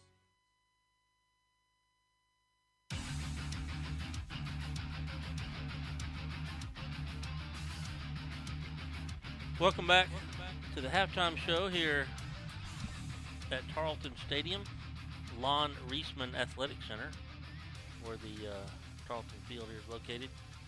Right now the Eagle Dolls are being introduced by our man Tony Mooney, who's made his way across the way. And who's halftime brought to us by, Pat? Nobody? All right, halftime brought to you by Carrillo, Sipes, and Tibbles, attorneys at law. So, here we go. So the band will be facing the opposite direction, but I'll do my best to give you some volume while they're doing their thing. So here we go.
Decatur High School.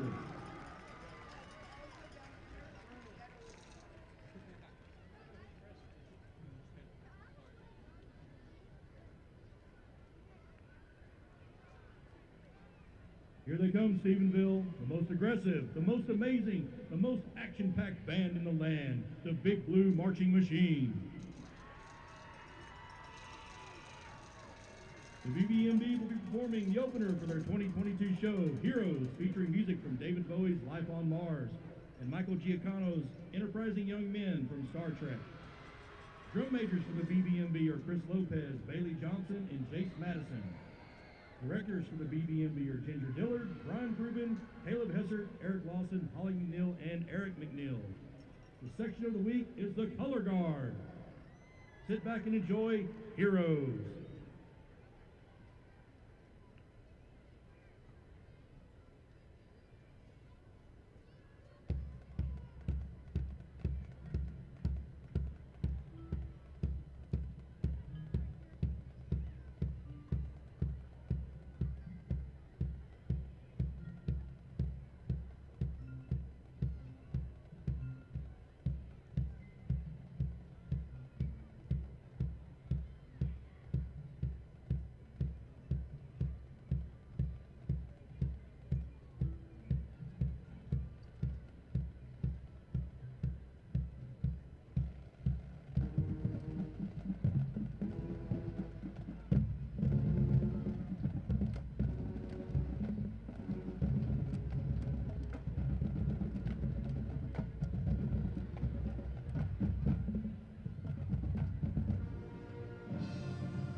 Decatur High School Big Blue Marching Band.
There you go, Eagles fans, the Big Blue Marching Band for your listening pleasure here at halftime at Tarleton Stadium. Does this stadium have a name so I can say it right? Memorial Stadium at Tarleton State University. Well, all right, we're going to play a few commercials and we'll come back with some halftime stuff brought to you by Carrillo, Sipes, and Tibbles, PLLC, attorneys at law. Y'all have a good couple of minutes, and y'all go buy some stuff from our sponsors. Here they are. The law firm of Kernot and Hafer is once again a proud sponsor of Decatur Eagle. With its Decatur office located on the Decatur Town Square, the firm includes local attorney Pat Wadlington and focuses on litigation and dispute management within a wide range of areas, including family and custody issues, business and commercial disputes, estate and inheritance matters, and personal injury and death cases. Kernot and Hafer, friendly, professional, direct, and strong. We're there when you need us.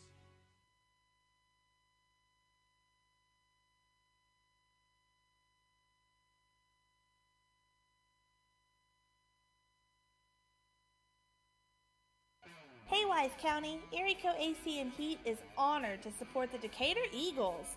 Since 1982, Erie Co has been Wise County's premier HVAC specialist, taking care of all your heating and cooling needs, as well as sales, refrigeration, and installation services. If you're in need of HVAC assistance, call us at 940-627-5882 or check us out online at eriehvac.com. Let's go Eagles! Woo!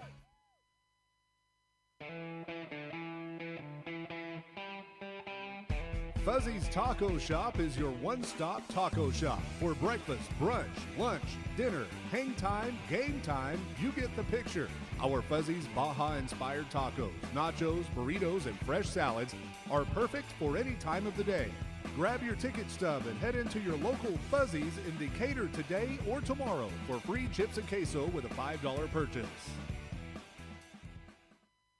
S&J Pharmacy at 1101 West Eagle Drive can fill prescriptions in 15 minutes or less with fast and friendly service. They also offer same-day compounding, private consultations, medication therapy management, immunizations, B12 shots, a convenient drive-through window, and free home delivery. S&J Pharmacy accepts all major insurance plans, including Blue Cross and TRICARE. Open Monday through Friday 9 to 6 and 9 to 1 on Saturdays. Call 940-627-5400. That's 627-5400 for S&J Pharmacy in Decatur. Cobb Rental, located in Decatur, has the best selection of prices in the Wise County area on equipment rentals and sales. They have skid steers, lifts, trenchers, welders, forklifts, excavators, backhoes, and much more on hand and ready to go to work for you. Whether you need heavy-duty backhoes or trailers for transport, chances are Cobb Rental will have what you're looking for. Come see us at FM 51 in Decatur or online at CobbRentalAndEquipment.com. Good luck, Eagles, from Cobb Rental in Decatur.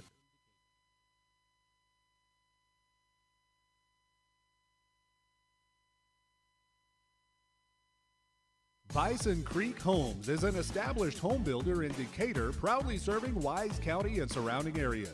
With an in-house licensed architect and interior designer, Bison Creek Homes has been leading the way in innovative home designs such as modern, contemporary, farmhouse, Texas Hill Country designs, and more. Come put our many years of construction experience to work for you.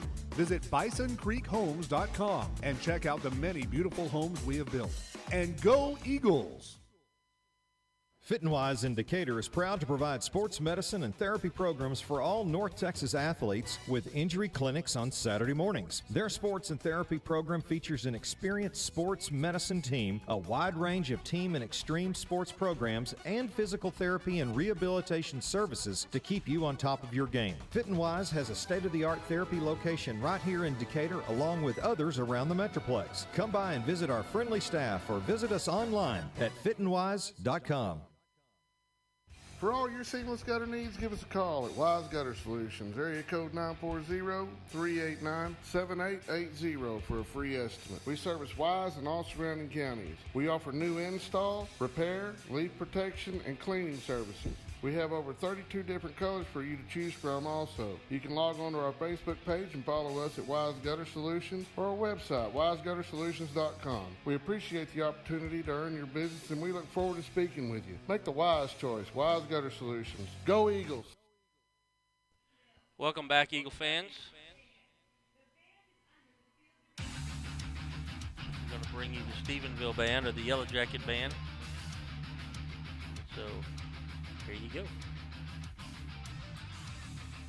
Tonight, the band will perform a portion of their UIL contest program, Turn, featuring Summertime by George Gershwin and Firebird Suite by Stravinsky. Featured soloists are Elizabeth Cochran on flute and Philip Wiggins on trumpet. Tonight's show is dedicated to Project 22 and all the veterans they serve. Thank you, family, for all you do for the Yellowjacket band. Drum major, is your band ready? Yellowjacket band, you may begin your halftime performance.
Check. I got your pad. You were checking? You wanted to visit? Can you hear me? Yeah, I got you. Do you still? If you can turn their band down a little bit, I think it would help. Well, you're picking up their band on your microphone, my friend. Maybe I ought to walk over here. I do have some stats. You're coming through fine, man. Just go. You're good. I got some stats that the broadcast team on the other side of the field was kind enough to send my way and rub in my face and a little bit. I went to high school with one of them, but the thing that stuck out to me was Maruska, obviously. 14 carries in the first half for 197 yards. He had 2 touchdowns. Nate Palmer for Decatur, 15 carries, 97 yards. So, I mean, that's a really strong half for any running back. But in this particular ball game, 6 yards a carry. That's a pretty good average. Yeah, 6.5 yards a carry. The thing that struck me when they gave me these stats was in the first quarter, Stephenville had 162 yards rushing and 35 yards passing. In the second quarter, they turned their rushing game off and went to the air. And in the second quarter, they only had 16 yards rushing, but 172 through the air. So they had, for the entire first half, a total yards of 385, 197 on the ground, and 188 through the air. So it just hasn't been anything at all that the Decatur defense has been able to do to slow them down, really. And that's despite not even having their starting quarterback, Ryder Lambert. Yes, and that's probably what they were doing. They got up 21, and they said, you know what, let's let's give these quarterbacks some action and see how they're going to do. And they performed. Yeah, they really did, and I'm anxious to see. So we're playing against their second and third string quarterback, basically. Well, I don't know that they would call either one of them second or third. I think they're rotating every series, and one is a senior and one's a sophomore, and they've both been throwing dimes every time they've asked to pass the football. I'm not real sure that the broadcast team from the Yellowjackets earlier in the week, when we talked about the quarterback, Mike Depew in particular, we talked about the quarterback being out. He said, man, we're going to be in trouble because neither one of these two quarterbacks even completed a pass in any of the scrimmages that we had. So I guess I kind of fell for that. But I did not expect this because they have looked they were tricking you. Yeah, I don't have their numbers, but they have been impressive in every aspect of the field or of the ball game. Have the Yellowjackets offense, defense, everything very well played. And I think, while Maruska had a huge first half, I give full credit to the 5 guys up front, plus the tight end that plays for Stephenville. Their blocking has just been incredible. And I did see that earlier in the week when I watched a little bit of film of their game against Everman, was just how well their offensive line blocked. And it's got to be a real blessing to a guy named Tate Maruska to run behind them. So why don't we take a quick break, Charlie? I'm kind of looking to see when the Eagles are going to come out of the locker room, see if I can catch Coach Huff. As much as I don't want to ask him a question, ask him just kind of a little bit about what they talked about in the locker room with this tough first half. Why don't we take a quick break? Okay. Build or buy your dream home with help from the mortgage experts at First National Bank Mortgage. Mortgage money man Mark Goodwin will help you build or buy the home of your dreams in Wise County. Our office is now open in Bridgeport, and we're ready to get to work on your new home loan. Why trust your mortgage to anyone else? First National Bank Mortgage, now open in Bridgeport. Apply online at mortgagemoneyman.com. NMLS 543312, Equal Housing Lender, member FDIC. At Outlaw Equine, our goal is to help you and your veterinarian succeed in maintaining the soundness of your horse. Dr. Harvey welcomes referrals from his colleagues and corresponds via telephone and video throughout the length of their stay. Our staff takes great pride in the body condition and level of fitness of every horse that leaves our facility. Come see us today at 2124 County Road 4127 or call us at 940-626-8387. Outlaw Equine, where the champions go. Texas Farm Bureau Insurance in Wise County has protected fellow Texans with auto, home, and life insurance since 1963. We have 2 locations in Decatur and Bridgeport that serve over 4,500 members in Wise County and the surrounding areas. Whether you're wrangling cattle or kiddos, we're proud to protect all fellow Texans in all Texan ways of life.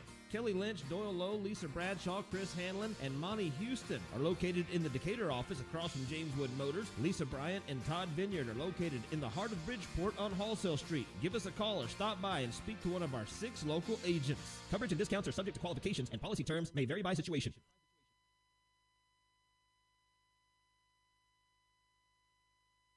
Dynasty Overhead Door is the premier garage door company in North Texas. We offer garage door sales, installation, and repair services for both residential and commercial customers. If you're looking to replace your old unsightly garage door at home with a new one or add on another commercial overhead door in your warehouse, visit our Big Blue shop right off North Highway 287 in Decatur or online at dynastyoverheaddoor.com. Dynasty Overhead Door says, "Go Eagles!"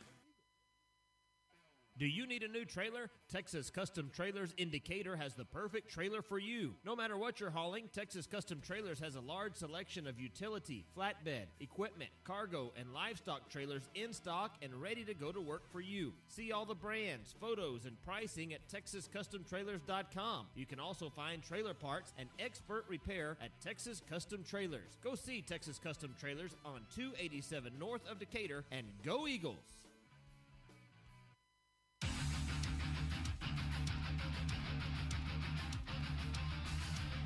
All right, Pat.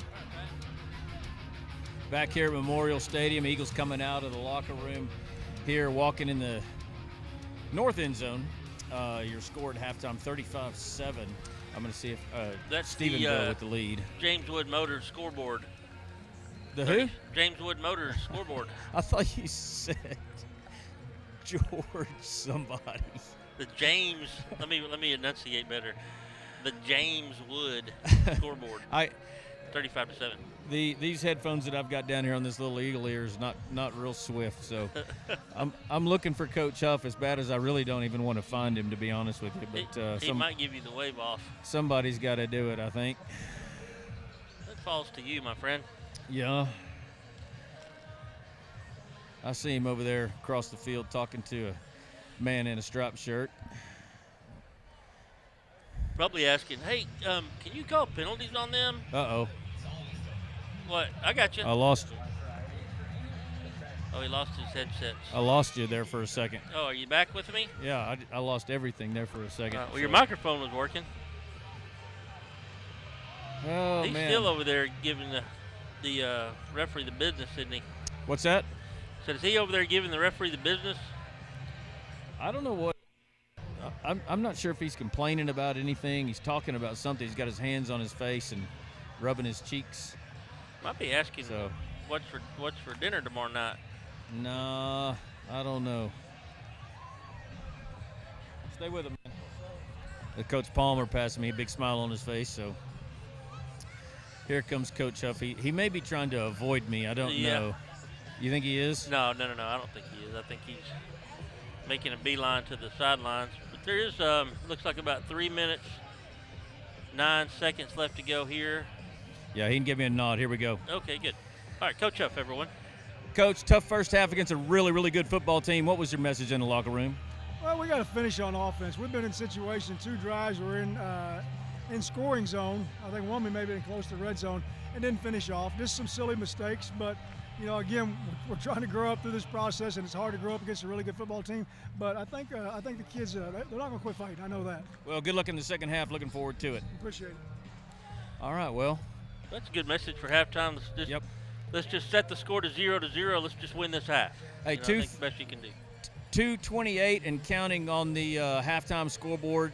Brought to you by James Wood. I'm going to scurry back up the stairs here in the stadium for about the 15th time today and see if I can make it without having a heart attack. I'll be right back up. Let's take a break. All right. See you in a little bit. Hey everybody, Casey Caraway with the Caraway team. When it comes to selling houses, curb appeal really helps. One of the best at creating curb appeal is Chase Chapman with Chapman Irrigation. He's one of the hardest working guys I know. He's always in the field. He's always on the go. I wanted to stop by and just say hi to him real quick. We'll check on him. Chase, what are you doing? Hey, Casey. It's Tuesday, 1 o'clock. What are you doing? I'm going to play golf. Oh, man, cut. I just told him how hard you work.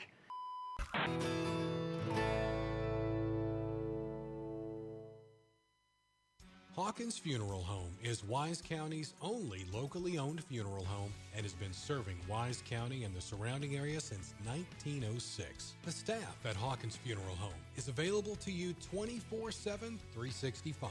Call Hawkins Funeral Home at 940-627-5959 or visit one of their 3 locations in Decatur, Bridgeport, or Boyd. Hawkins Funeral Home, proud supporter of Wise County youth and education and sports. Hey Wise County, Erico AC and Heat is honored to support the Decatur Eagles. Since 1982, Erico has been Wise County's premier HVAC specialist, taking care of all your heating and cooling needs, as well as sales, refrigeration, and installation services. If you're in need of HVAC assistance, call us at 940-627-5882 or check us out online at eriehvac.com. Let's go Eagles! Woo!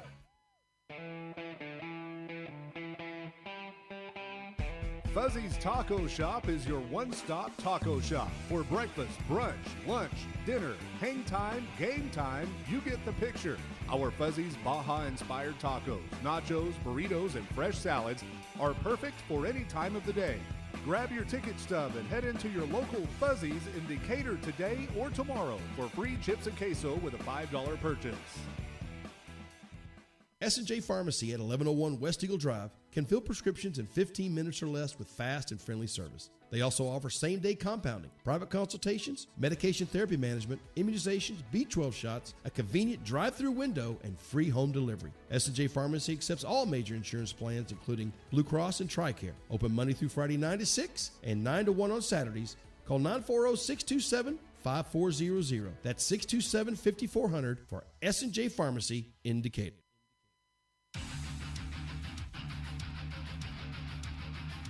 Welcome back, Eagle fans.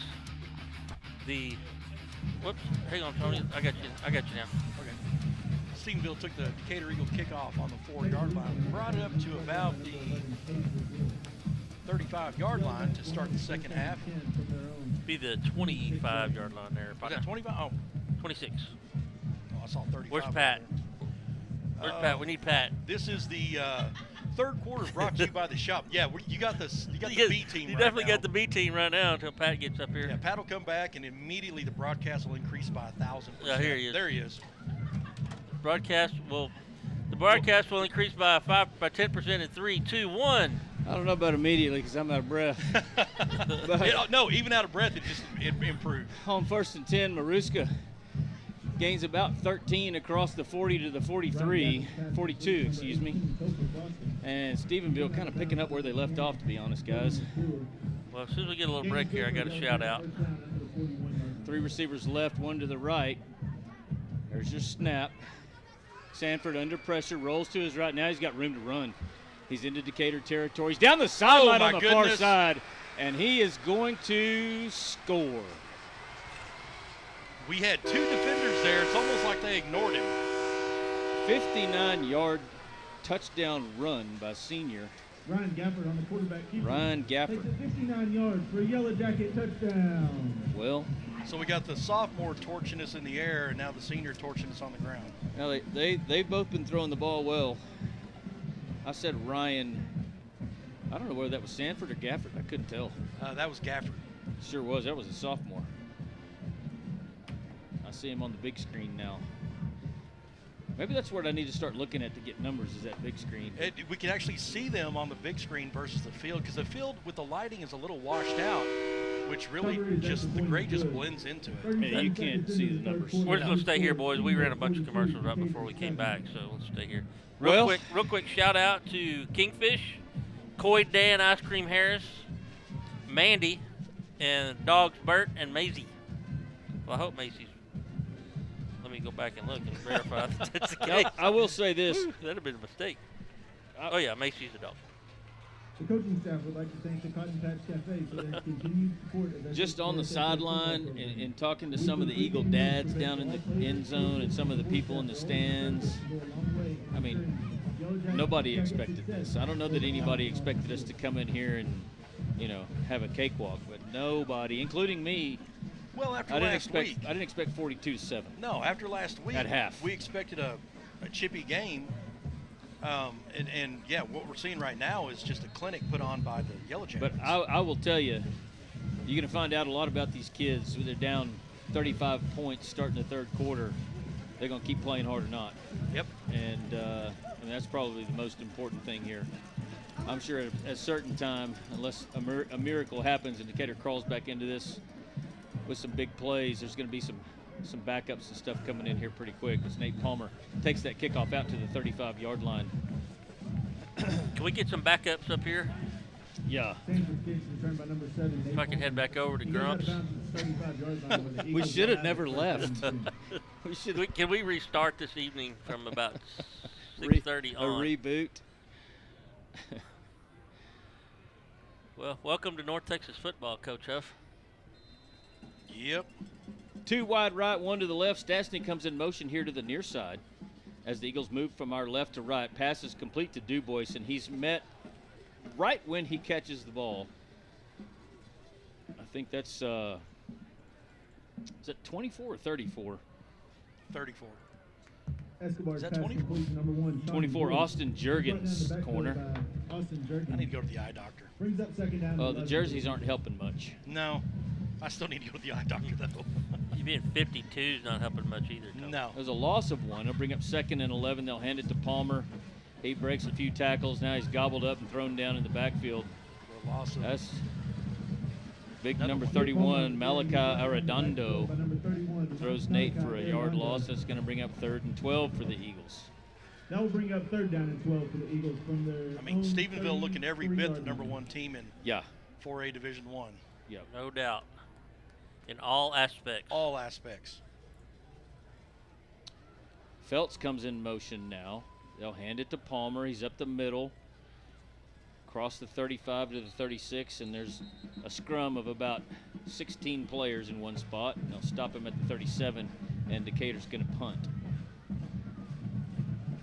Nate Palmer on the carry up the middle. He's hit first by number 9. Yeah, Taylor Bennett. this is character building territory, like you said. This is how are these kids going to act? How are they going to compete? I don't see them getting back into it, but they need to do a good show, have a good showing. Well, the first 2 series of the third quarter haven't indicated that we're going to be able to crawl back into it. Good punt by Jake Haynes, end over end, hits at the 30, takes a Stephenville bounce. Well, now goes straight up in the air. It's going to be down by Brody McClure at the 21. Jacob Haynes' punt is down at the 31-yard line. And this Eagle defense will get back out there. We'll take over first down and 10. At this point, every play you're just playing for pride. You're trying to win each play, and you don't look at the scoreboard. You just try to win each play. Well, as you know, the individual player, he focuses on his character, his competitive edge, and then how he can help the team. So I believe this is Carson Sanford in at quarterback this time. They'll hand it off to Maruska. He's up the middle. Good yardage, gain of 7, maybe 8, out across the 35 to the 38-yard line. Coming back over from the other side, I ran into Noah McClure, Brody's older brother. I saw him too. Yeah, I tell you what, man, that kid has got the chops to be a very, very high-end roper. Oh yeah, I see him all the time. It's 2nd and 3 for the Jackets at their own 38. Play fake, pass is complete in the flats on the far side. I think that's to Poston. That's going to be good for another Stephenville first down. Sanford's pass complete to number 14, Wyatt Cright.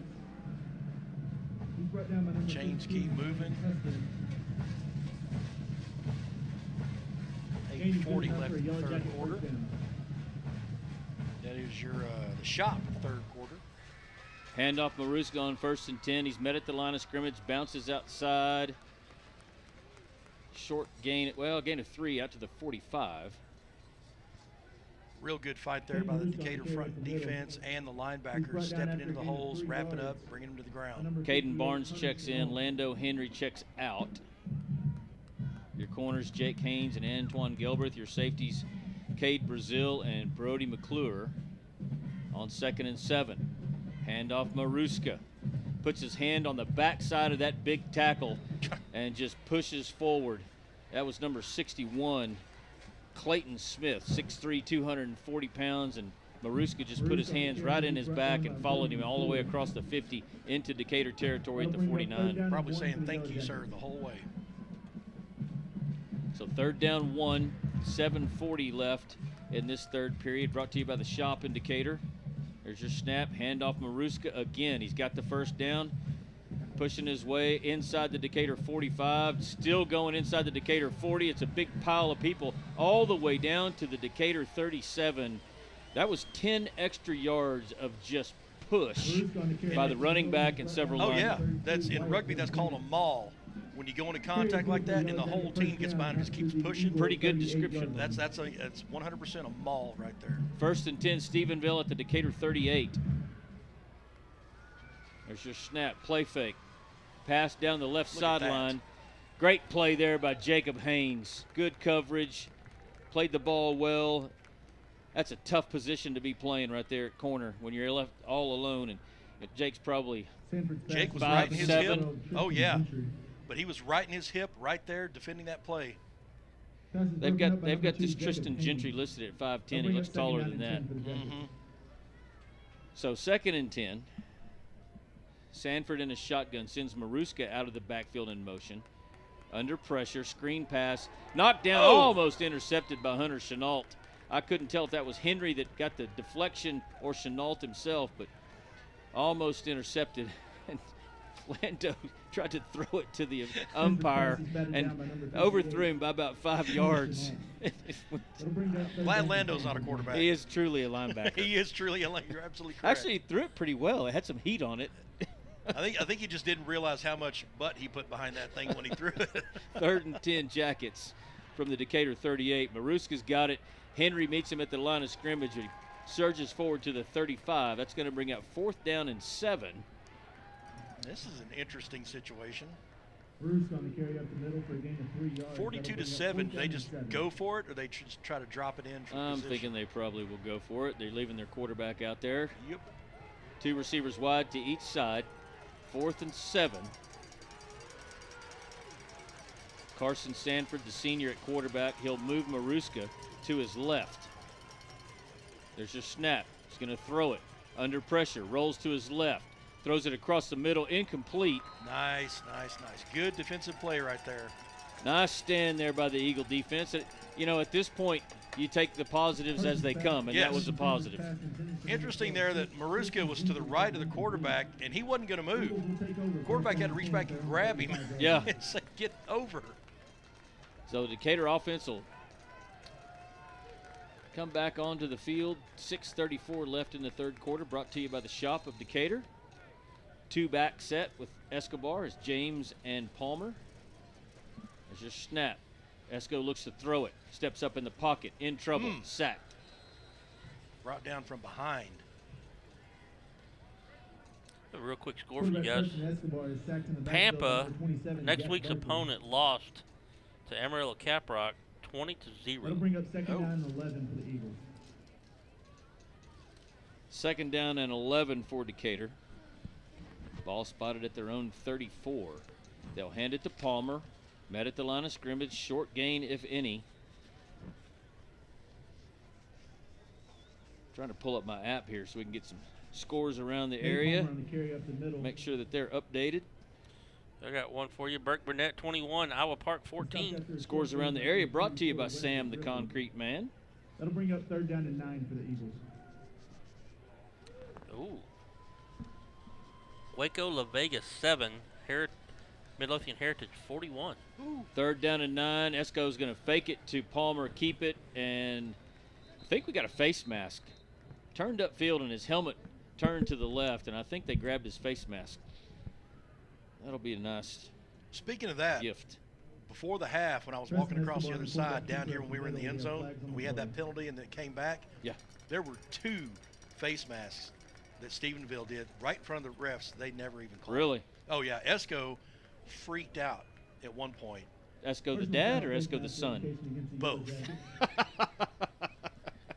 And had to get called back because one of them was so egregious that it was like, I'm surprised his hat didn't get ripped off. 1st and 10 Decatur now from the jacket 49. Esco rolled to his right, looking to throw. Throws it out of bounds. There just wasn't anybody open. So scores around the area. Let me bring you a couple. Wichita Falls, Hershey up over Springtown in the 4th quarter with 7 minutes left. 37-13. Yes. Escobar's pass goes incomplete. Wichita Falls High over Plainview 26-18. Oh, I got one for you. Y'all ready? It's a couple of our high school haunts, Tony. Hold on, let's get this play. 2nd and 10 Decatur. Esco looks to throw, throws it complete to Feltz in the right, in the near side. Good form tackle inside there the 45 down to the 44. That'll bring up 3rd and 5.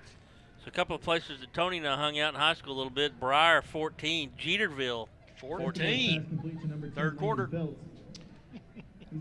Alvord over Era big, 38-6. Mineral Wells tied with Benbrook at 14.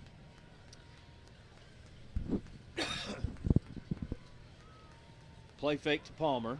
Esco in trouble, rolling to the far side, escapes one defender, throws it along the far sideline. Looks like it's incomplete. That'll bring up 4th and 5. Cooper Stastny comes onto the field.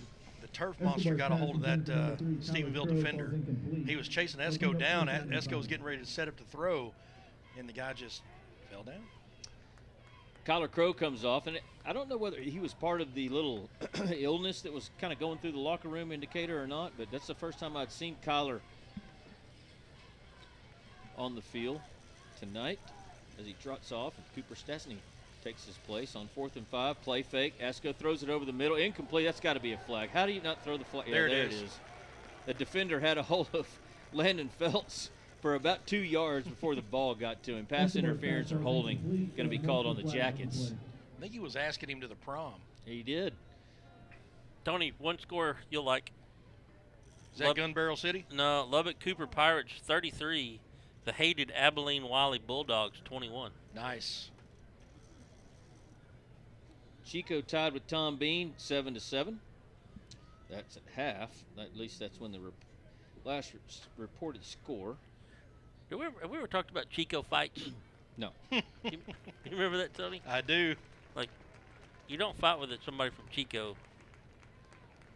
Scores around the area brought to you by Sam the Concrete Man. As Decatur now with possession in Yellowjacket territory at the 29 after enforcement of that pass interference penalty. Markoff will make it first down and 10. Two receivers to each side. 29-yard line. DuBois and Phelps are stacked here on the near side, standing on the 30. Esco looks left, now looks right. Throws it complete to Phelps inside the 25 down to the 23.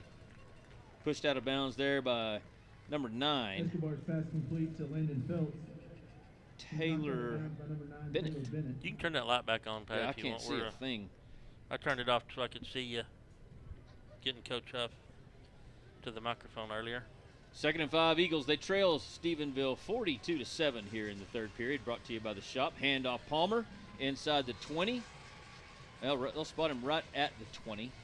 That's enough to move the chains, isn't it? I think it's a little short. Yeah. Got to get to the 19, I believe. This is the Case International Harvester Red Zone. Is that what the IH stands for? Oh, okay. They probably. Rob needs to not abbreviate things for us.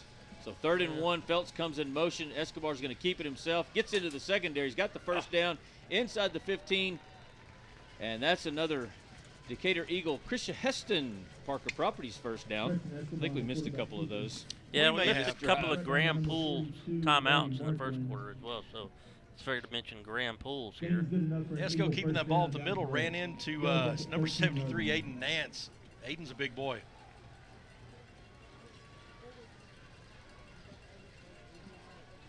Phelps in motion. Escobar's going to keep it himself up the middle. Bounces to the outside, still on his feet. Stiff arm, brought down inside the 10. I think we got another face mask. I think whoever that is that tackled him.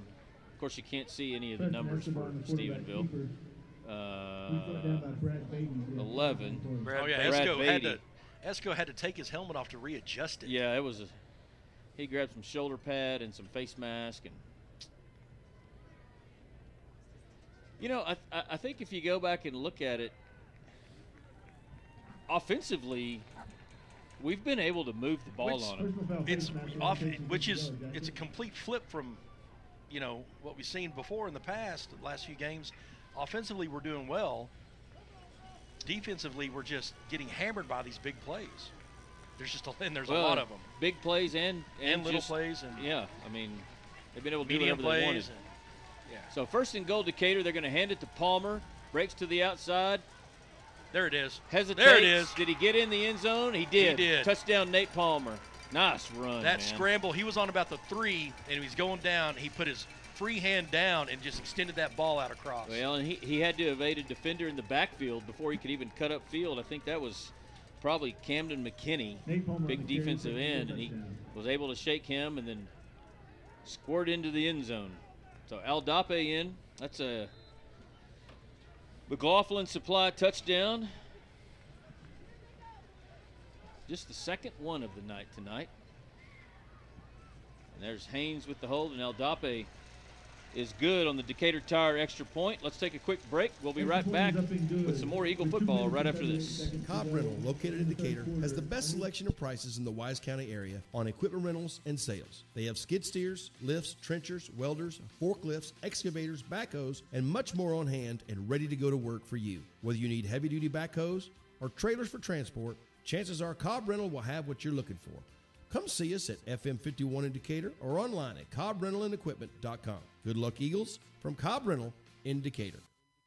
Bison Creek Homes is an established home builder in Decatur, proudly serving Wise County and surrounding areas. With an in-house licensed architect and interior designer, Bison Creek Homes has been leading the way in innovative home designs such as modern, contemporary, farmhouse, Texas Hill Country designs, and more. Come put our many years of construction experience to work for you. Visit bisoncreekhomes.com and check out the many beautiful homes we have built.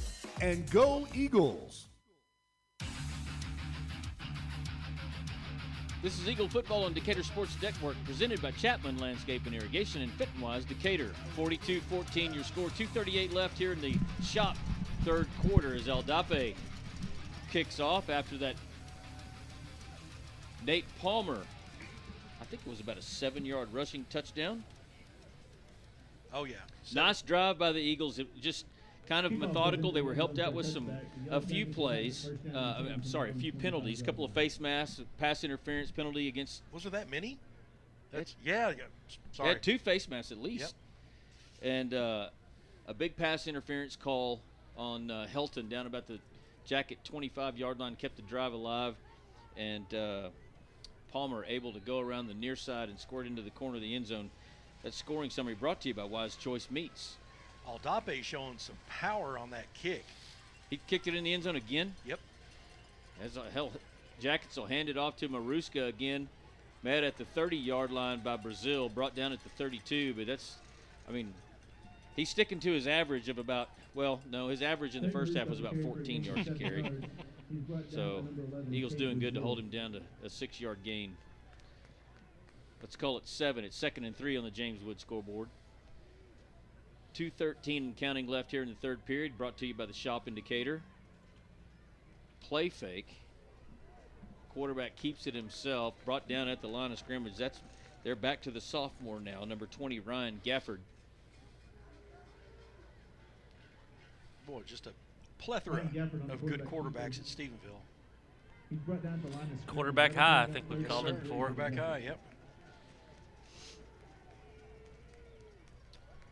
3rd down and 3 for the Jackets. They're just taking their time, letting that clock run as we head toward the fourth quarter. Play fake. Pass to the near sideline. Caught by Gentry. Oh. Tackle is missed. Gentry makes another man miss and slips. That's going to be good for another Jacket first down at the 41. Gentry is a good-looking sophomore receiver right there. 5'10", 175. But he looks like he's going to be able to play the position pretty well. Yes, sir. Jackets will go 3 wide to the far side, which is the wide side of the field, and Gentry alone here to the left. Gafford going to throw it down the left side. He goes to Gentry again, and it's complete. Gentry inside the 40, inside the 35, pushed out of bounds, I believe, they're going to spot him at the Decatur 31. Well, he spun out to the sideline, and Haynes went to the inside and just left him wide open. Got back to him, but just a bit of a miss there. I'm going to have to, all this business about how bad the Stephenville backup quarterbacks were from their broadcast team all week, I'm going to have a word with them about this. Handoff Maruska up the middle. He's got running room. He's inside the Decatur 25 down to the 23, just shy of the first down. The phrase blowing smoke comes to mind. Yeah, there's a lot of phrases about it that I can't say. Mm-hmm. But yeah, I've already texted him, trust me. Ball spotted right in the middle of the field. 2 receivers wide to each side. Maruska to Gafford's right. There's a snap. Gafford looks to throw. Looks left. Throws left toward the end zone. That one's going to be too far. Out of bounds. Hadn't been too many of those tonight.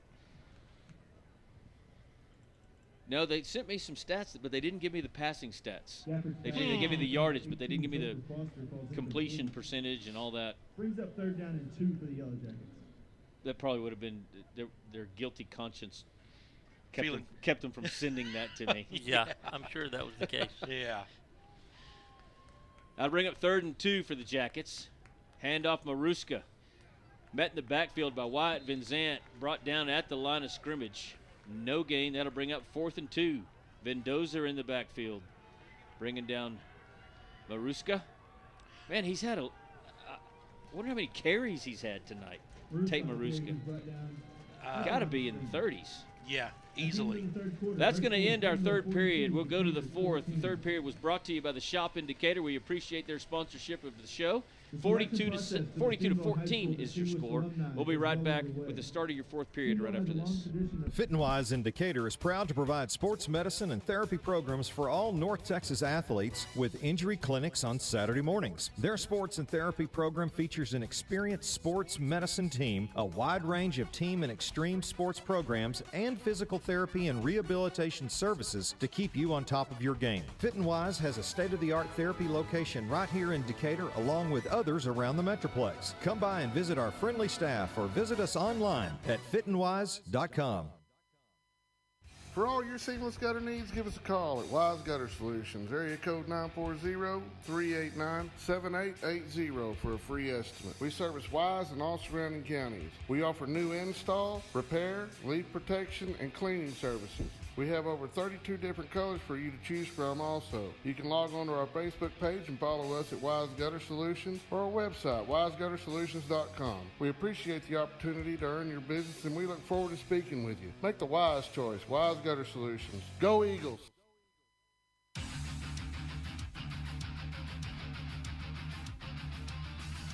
We on?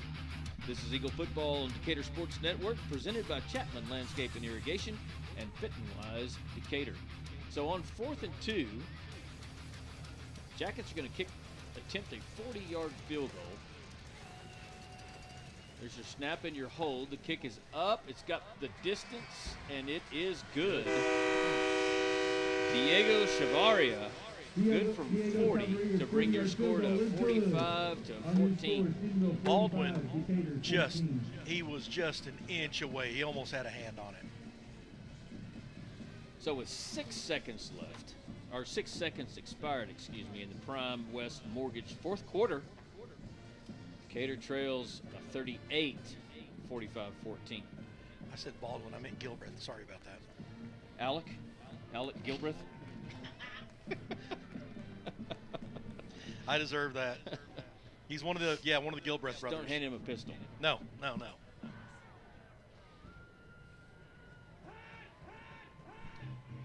What the? I don't know what that was. I thought somebody was yelling, Pat! It did say Pat. No, it was pass. Oh. It was from the scoreboard.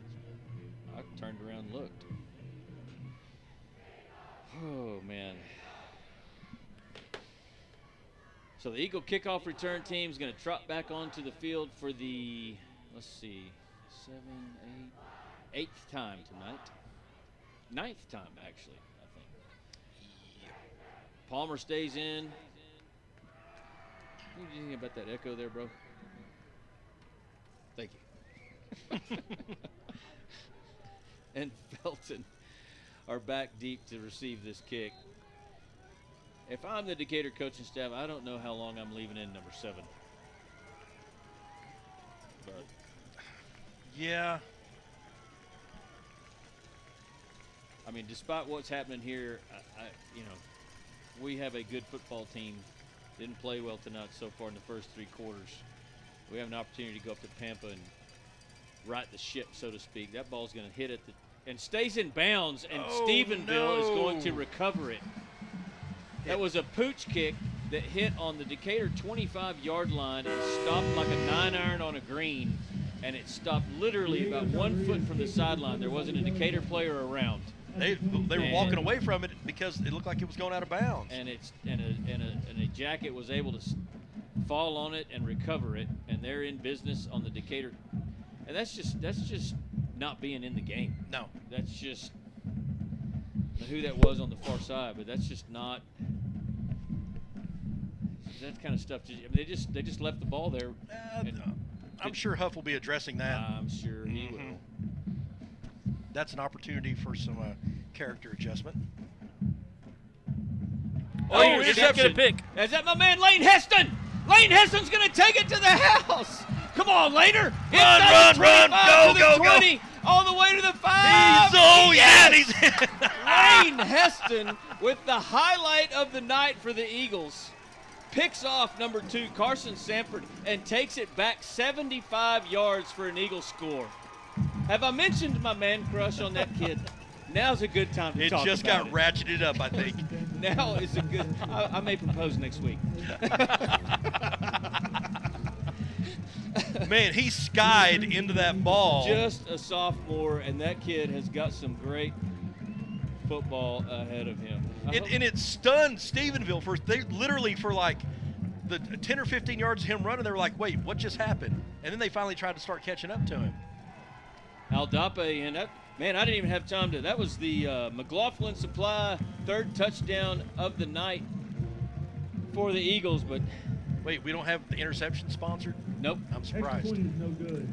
Brought to you by Colonel Stop Civil Attorney at Law. Decatur Tire extra point, though, is no good, and your score 45-20. But of all the bad things that have happened tonight for Decatur, young Lane Heston pulls one out of his pocket and gives us something to cheer about. Yes, sir.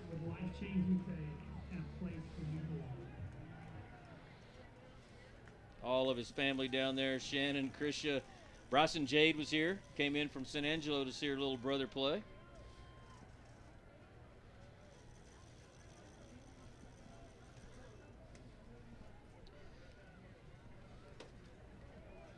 So only 17 seconds has expired in the fourth quarter. Prime West Mortgage fourth quarter, and there's been 10 points scored.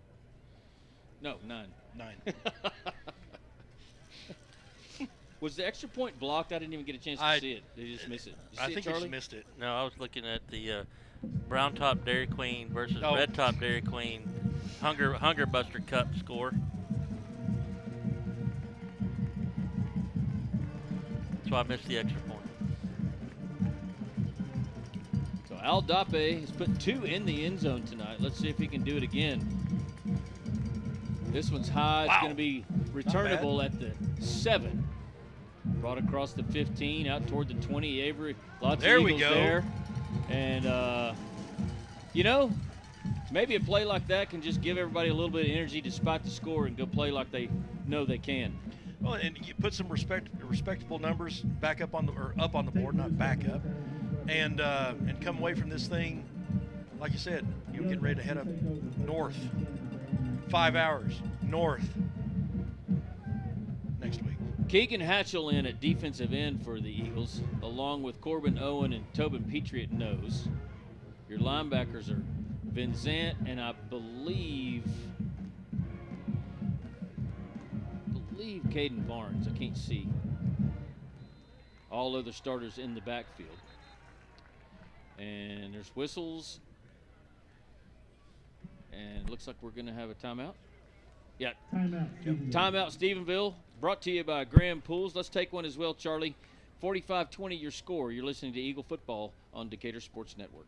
Texas Farm Bureau Insurance in Wise County has protected fellow Texans with auto, home, and life insurance since 1963. We have 2 locations in Decatur and Bridgeport that serve over 4,500 members in Wise County and the surrounding areas. Whether you're wrangling cattle or kiddos, we're proud to protect all fellow Texans in all Texan ways of life. Kelly Lynch, Doyle Lowe, Lisa Bradshaw, Chris Hanlon, and Monty Houston are located in the Decatur office across from James Wood Motors. Lisa Bryant and Todd Vineyard are located in the heart of Bridgeport on Wholesale Street. Give us a call or stop by and speak to one of our 6 local agents. Coverage and discounts are subject to qualifications, and policy terms may vary by situation.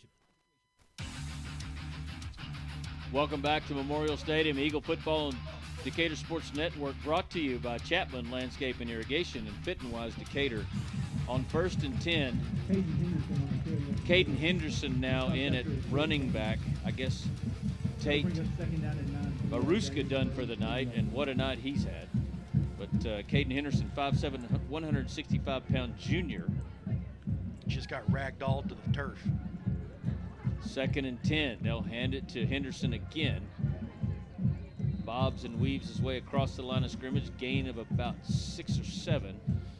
Hunter Chenault straps on his helmet, trots onto the field, and Corbin Owen will come off. That'll make it 3rd down and 4 for the Yellowjackets at their own 3rd and 4 Jackets from their own 25 on the James Wood scoreboard, which shows 45-20. Stephenville with the lead.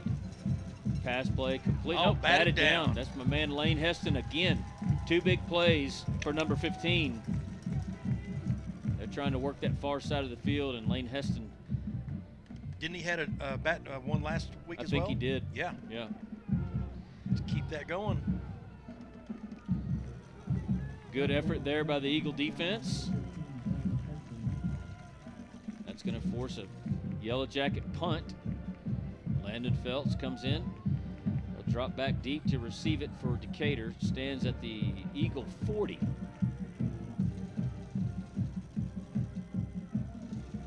Just snap, kicks away. It's high. Bounces at the 40-yard line, almost straight up. Now rolls inside the 35. That's where they'll spot it, at the Decatur 35. Let's see. We may have some backups coming in for the Eagles. I can't tell. I'm seeing starters. Esco, Palmer. My system of where I was taping up my Decatur roster on the window is not good. So I just ripped it off. Hunter Smith is here wide. Pistol formation on 1st and 10. Tight formation to the right with receivers. They'll hand it to Palmer. Gets it around the right edge, and then he's met right at the 39, gain of 4. Nate Palmer on the carry. He's brought down by number 42, Rowdy Markham. Well, you know, we talked a little bit about it when the game kind of got out of hand real quick in the second half. What were we going to see out of the heart of these Eagles? And I've liked what I've seen so far. I'm liking it a lot. Escobar's going to keep it himself. He's got the first down all the way out to midfield. That's another Eagle first down brought to you by Krisha Heston and Parker Properties. And both sides of the ball. Offense and defense are fighting. Gain out to midfield will bring up first down for the Eagles. Here's your snap, handoff Palmer. He bounces to the outside, met by safety number 11, Brad Beatty. Nice play by Brad. He hadn't been there. Nate might have been able to go for quite a while, but stopped him for a short gain of 2. You know, the ending may be a foregone conclusion, but the Eagles are going to make them feel it tomorrow morning. Under 10 minutes to go here. Prime West Mortgage fourth quarter. Decatur trails 45-20. Escobar looks to throw, now steps up in the pocket. He's going to run it. He's going to go nowhere. That's number 9, Taylor Bennett, inside linebacker. That looked like it was a design quarterback draw to me. Yeah, there was no lane. It just shut down in the middle, and he had nothing to go for. Cade Johnson comes in, and he'll spell Cooper Stastny at receiver. It's a name we haven't called much tonight, Cade Johnson. Right. 2-back set now for the Eagles. They'll hand it to Palmer. Nope, Escobar keeps it himself. I think we got another face mask. I think so. Every time is like Preston's face mask like extra big. He's had like it's. I say that. I don't know if that's the call or not. It does look like that's the direction they're going to go, though. Oh, they're going to wave it off. Oh, okay. Well, maybe the little talking to that Esco had in the end zone first half woke up the officials. I'm just saying. So now the Eagles face 4th down and 8. Johnson comes out. Stastny in. He'll go to a wing-back position on the left side of the Decatur line. There's your snap, play fake. Pass over the middle. Hunter Smith inside the 20. Yes, inside sir. the 10, and it's going to be a touchdown. 48 yards. Preston Escobar to Hunter Smith. Yes, sir.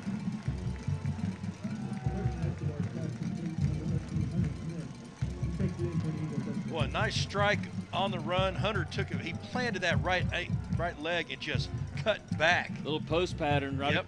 Deep post, and nice ball thrown by Preston. I think they bit on the play fake to Nate. And another McLaughlin Supply touchdown for your Eagles as Aldape attempts this Decatur Tire extra point. Hold by Haynes is good. Aldape's kick is good. And with 8:17 left in the Prime West Mortgage fourth quarter, it's now 45-27. Let's take a break. This is Eagle Football on Decatur Sports Network. Build or buy your dream home with help from the mortgage experts at First National Bank Mortgage. Mortgage money man Mark Goodwin will help you build or buy the home of your dreams in Wise County. Our office is now open in Bridgeport, and we're ready to get to work on your new home loan. Why trust your mortgage to anyone else? First National Bank Mortgage, now open in Bridgeport. Apply online at mortgagemoneyman.com. NMLS 543312, Equal Housing Lender, member FDIC. The law firm of Kernot & Hafer is once again a proud sponsor of Decatur Eagle. With its Decatur office located on the Decatur Town Square, the firm includes local attorney Pat Wadlington and focuses on litigation and dispute management within a wide range of areas, including family and custody issues, business and commercial disputes, estate and inheritance matters, and personal injury and death cases. Kernot & Hafer, friendly, professional, direct, and strong. We're there when you need us. This is Eagle Football on Decatur Sports Network, presented by Chapman Landscape and Irrigation and Fit and Wise Decatur. 45-27 after that 48-yard touchdown strike from Escobar to Hunter Smith. Scoring summary brought to you by Wise Choice Meats. Aldape's kickoff fielded at the 11, brought out across the 30 to the 35. Well, they'll stop him right there at the 34. It was a low-line drive by Aldape. Starters still in for the Decatur defense, mostly. With the exception, we got Keegan Hatchell, Corbin Owen in on the defensive line with Ethan Talley. I mean, you're looking at an 18-point game here, boys. Yeah. I mean, we got 8 minutes left to go in this game. Stranger things have happened. Stranger things have happened. Not very many, but some have. We can always hope. Empty set. Player comes in motion, double reverse. Oh! And around the far side goes a Yellow Jacket player. Did he fumble the football? He did fumble it, and the Eagles have it. Fumbled the football. Eagles got it at the Jacket 48. Stranger things have happened. Yeah.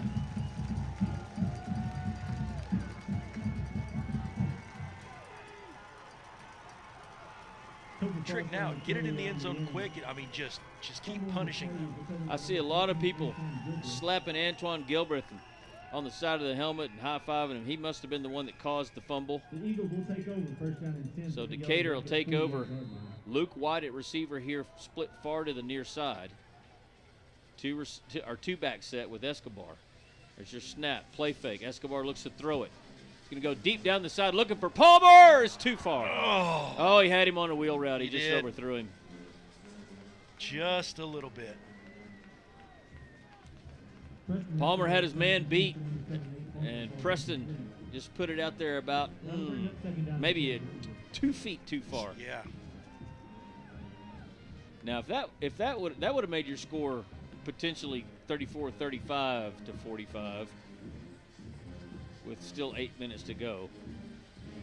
The Eagles can punch it in here. This is going to get interesting. Very.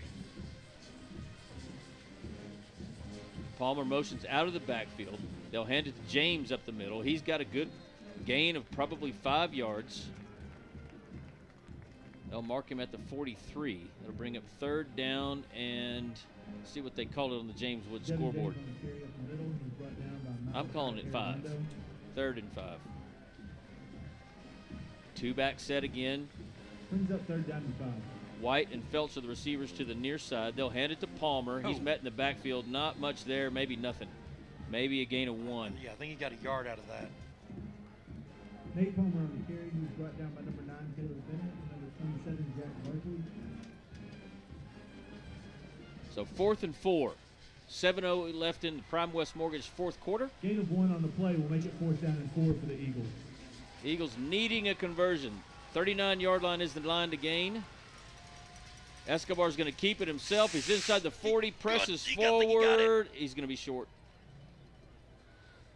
It looks short. I think the line to gain was actually the 38, and they're spotting it at the 39. 39, yeah. Escobar on the quarterback keeper. Yep. He's going to be about a yard short, and that's going to be a turnover on downs. That's the 3rd turnover on downs of the night that Stephenville has caused. And the first 2 were in the red zone earlier in the ballgame when things weren't completely out of hand.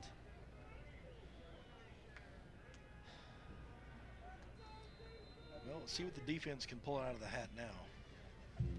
They'll hand it off to Henderson. He churns his way across the 45. Actually, that's Maruska back in. I was about to say he was moving a heck of a lot faster than Henderson. Gain of 8. 2nd and 2. Gain of 8 on the play will bring up 2nd down and 2.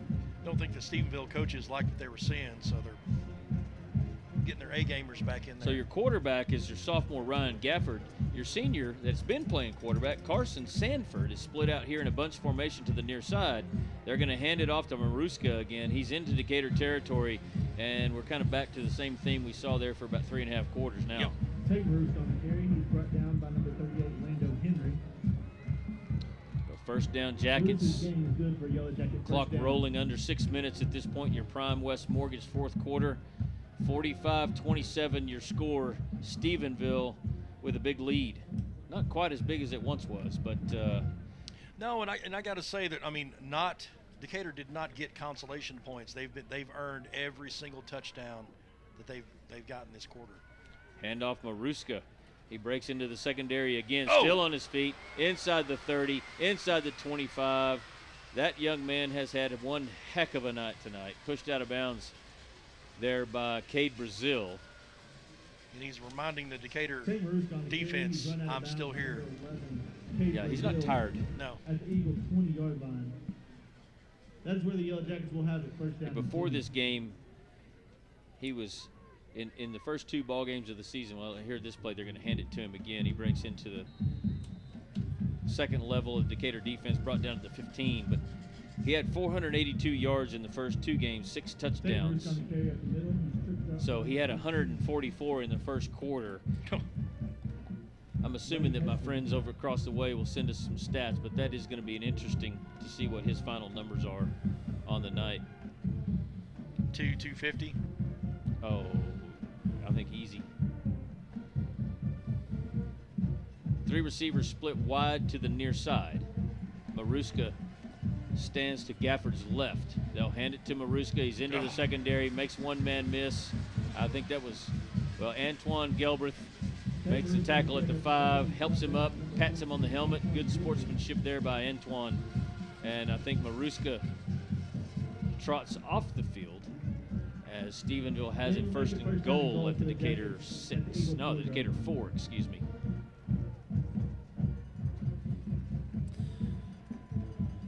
Yeah, Maruska came in long enough to say, hey, boys. Yeah. Let's not forget what happened in the first 3 quarters. Yeah. Gafford at quarterback. He'll hand it to Henderson. Henderson into the end zone for another Stephenville touchdown. I'm actually assuming that's Henderson. I can't see his number. Touchdown.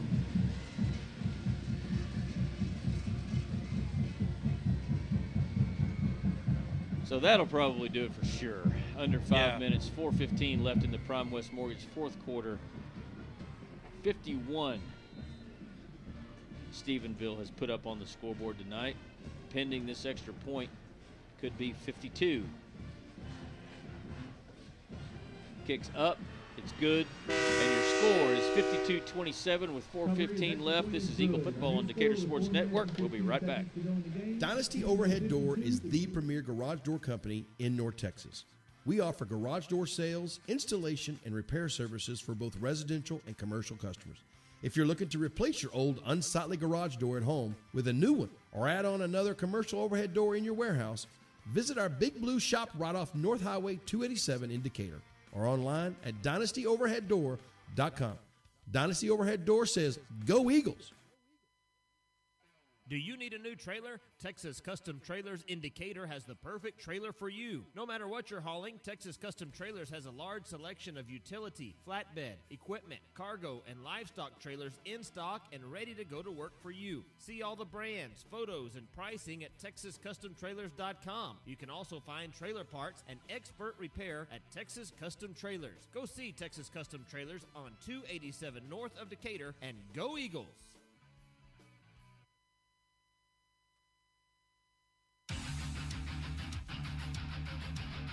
This is Eagle Football on Decatur Sports Network, presented by Chapman Landscape and Irrigation and Fit and Wise Decatur.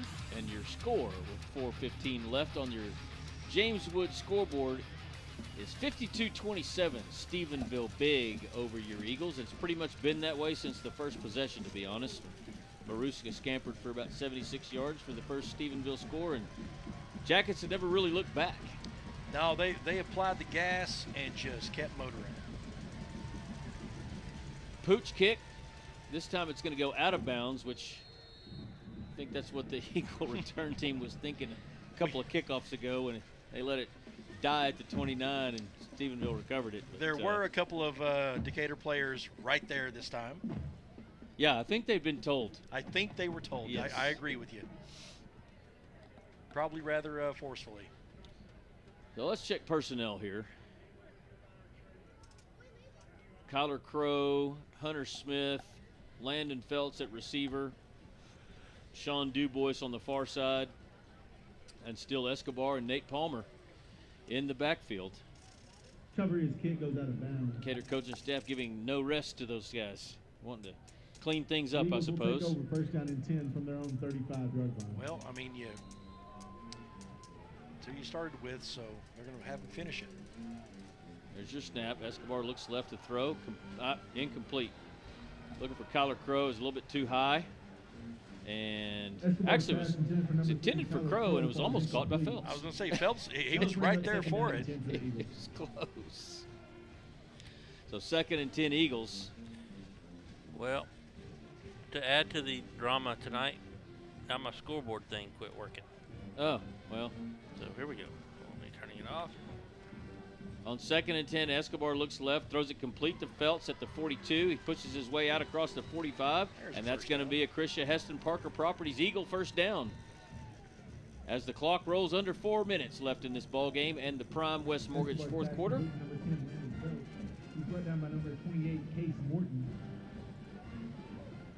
Smith and Feltz stack. Well, they're stacked receivers on both sides. Escobar looks right this time, throws right, completes it. Inside Jacket territory, the ball's on the turf, and I think Stephenville had it. Oh. That was Cooper Stastny, I think, with his first completion of the night. Made a good catch and a good move, and as he was coming back around to the inside, trying to get some extra yards, somebody just knocked it out of his hands. Punched it right out. That'll be a turnover, and we're going to get a lot of whoever the Jacket running back is in this series, I believe. Yeah, this is going to be a ground and pound, run out the clock, 3 minutes and 38 seconds of pain. Scores around the area brought to you by Sam, the Concrete Man. Hershey over Springtown, 50-27. Let's get this play in. We'll go with some more scores. Single back set for the Jackets. They'll hand it off to Henderson. He's up the middle, met right at the line of scrimmage by the Vendozer. Gain of 2 as Caden Barnes will come in and Wyatt will come off.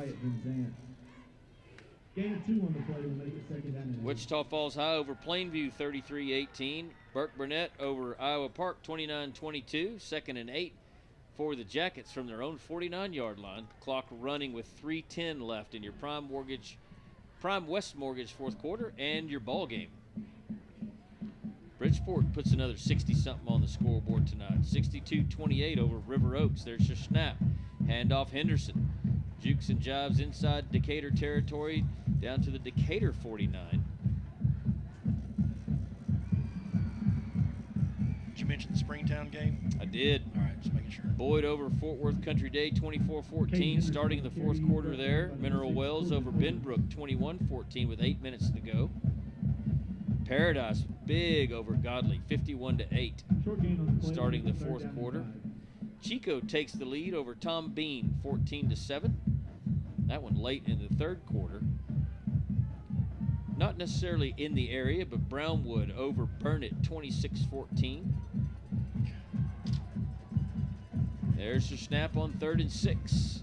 Eagle defense there to hold them at the 47, and that's going to bring up 4th down. Oh, we got some chippiness going on. Now we got a little bit of action. Caden Henderson on the carry up the middle. We'll see whether it's on white shirts, gray shirts, or both.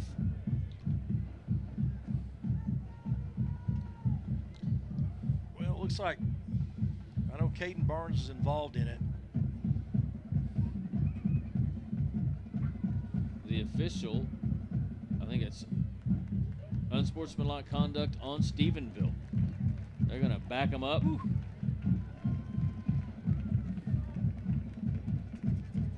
Inside the 40 to the 38, that's going to be 4th down and real long. They're going to have to punt it. Call against the Yellowjackets.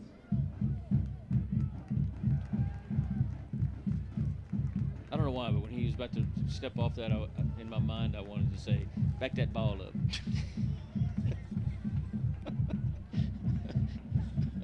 But I didn't say it. But now I did. But then you did. After the mark-off, it will make it 4th down and long for the Jackets. 2 minutes, 2 seconds left in this ball game. Stephenville leads 52-27. Landon Feltz stands at the Decatur 29 to field this punt. Oh, man. And punts away. Oh, they were right there. Short. Takes a Decatur bounce at the 45 and rolls back in the Decatur direction to the 48, and that's where Decatur will take over with 1:41 left in this game. Esco's still in. Yeah, I think most of the starters are in. Yeah. Well, Nate Palmer's not in. Devin James is in. Luke White in at receiver. Sam Doan in at receiver. Carter Riggins in at receiver. Hadn't heard his name too many times tonight. Can't see who the inside receiver is here near us.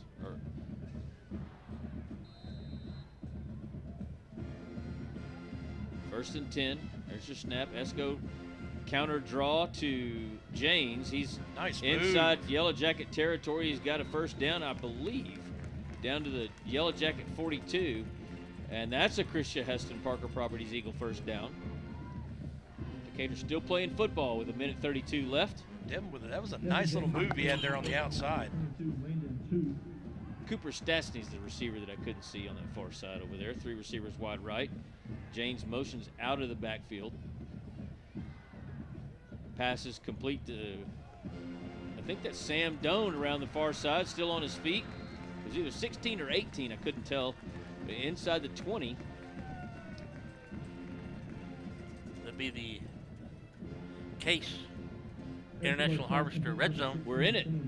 We are in it. We're right on the cusp of it. If we're not in it, we're going to go ahead and bring it up. We hadn't had enough of them, so we need to give Case exactly a little extra love. Escobar rolls left, throws it complete to Stastny. He's inside the 15, down to the 10. Great catch by Cooper right there.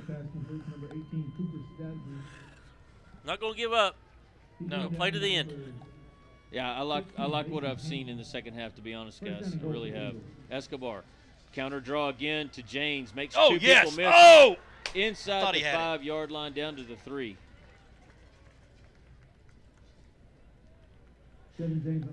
Just a half a step. He would have had brings up second down and goal for the Eagles. Under a minute. There's your snap. Escobar keeps it. He's into the end zone. Touchdown, Eagles. Another McLaughlin Supply touchdown. Getting their name in there just before the end of the ball game. Yep. Nice little how do you do there. Yeah, they've had a few. I mean, we have scored 34 points here. You know what? Pending the extra point, of course. Once again. I know. Aldape. But the Decatur Tire extra point's also good. That'll bring your score to 52-33. Every time this came up. That's easy to remember. Oh, that's true. Yeah. One that hasn't come up a whole lot, because we've only had one timeout this half, is Graham Pools. So I think it's worth mentioning the Graham Pools only getting one timeout versus potential 6.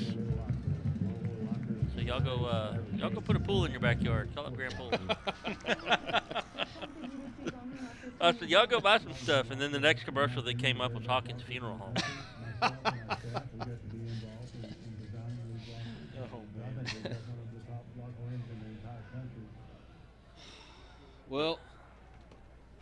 It's going to be a long trip next week. Yes, sir. Don't remind me. If anybody's got a 6 to 8 seat small plane and you're a safe pilot and want to fly the three of us up there, give me a call. Some hours. Yeah. Or an RV. Or an RV that somebody's willing to drive. I'll take a train. Listen, I've probably got one available, except it doesn't have any catalytic converters now. Somebody stole them. Aldape puts the ball on the tee for your Parker Properties final kickoff of the night. We sound like a NASCAR car driving down 287 on the way to Pampa. What's that coming up behind us? It's an RV. Oh, it's just the Decatur Sports Network guys. Those rednecks. Oh, onside kick. The Eagles onside kick it, and they. Oh. I thought they had it. He went right through his hands. Brody Edens bounced up perfectly, and right to Brody Edens on the far sideline. He went up to get it. You know what's not good about this stadium? The lighting. That's what I'm saying. The lighting's terrible. There's not enough. There's not enough lights. I figured the NCAA would have something to say about that. The center of the field over there on the 50-yard line on the home side is dark. Yeah. And yet, where the two main lights are, there's glares on the field. Yeah, I'm going to lodge my complaints in writing next week. No, I'm not actually. Well, you can lodge them in writing. You just won't send it anywhere. Yeah. Make me feel better. Just jot it down. Yeah, exactly. Handoff Henderson on 1st and 10. Spun around at the line of scrimmage, gain of 3. And that's probably going to do it. Yep. 38 seconds and counting. There's still 40 seconds on the play clock. I don't think they have to run another play.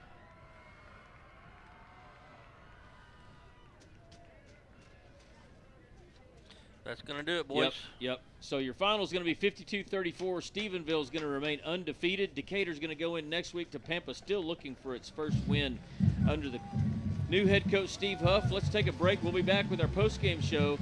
This is Eagle Football on Decatur Sports Network. Hey everybody, Casey Caraway with the Caraway team. When it comes to selling houses, curb appeal really helps. One of the best at creating curb appeal is Chase Chapman with Chapman Irrigation. He's one of the hardest working guys I know. He's always in the field. He's always on the go. I wanted to stop by and just say hi to him real quick. We'll check on him. Chase, what are you doing? Hey, Casey. It's Tuesday, 1 o'clock. What are you doing? I'm going to play golf. Oh, man, cut. I just told him how hard you work.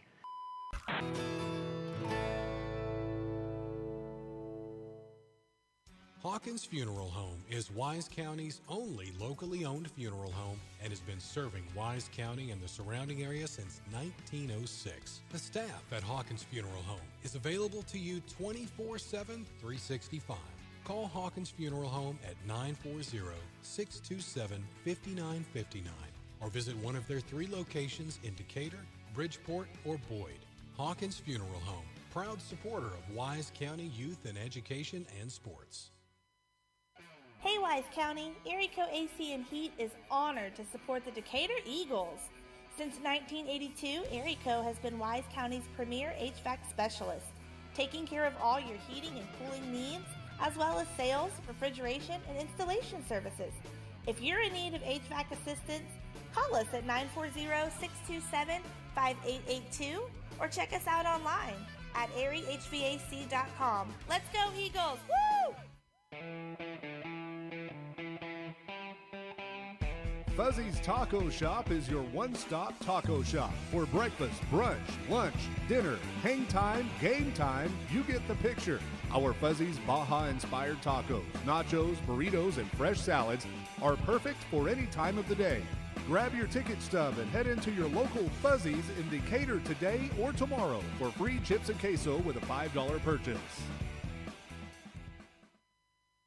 S&J Pharmacy at 1101 West Eagle Drive can fill prescriptions in 15 minutes or less with fast and friendly service. They also offer same-day compounding, private consultations, medication therapy management, immunizations, B12 shots, a convenient drive-through window, and free home delivery. S&J Pharmacy accepts all major insurance plans, including Blue Cross and TRICARE. Open Monday through Friday 9 to 6 and 9 to 1 on Saturdays. Call 940-627-5400. That's 627-5400 for S&J Pharmacy in Decatur.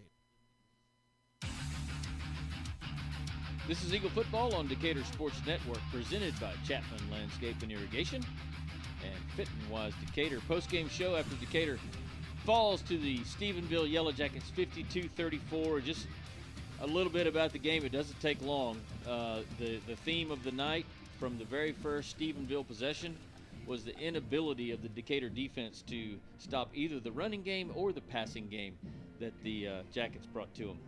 With their quarterback out with an injury, they platooned in their sophomore and senior backups. Those guys showed a level of playability that we were potentially misled by the broadcast team from Stephenville. Possibly. Maybe.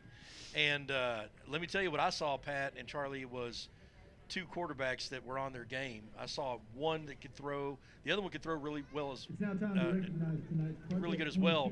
But that sophomore had the legs, he has the arm, the accuracy, which bodes ill for us in the future. Ron Gafford, we'll see him again next year, if not this year. Maybe I don't know. Well, but, we may. Yeah.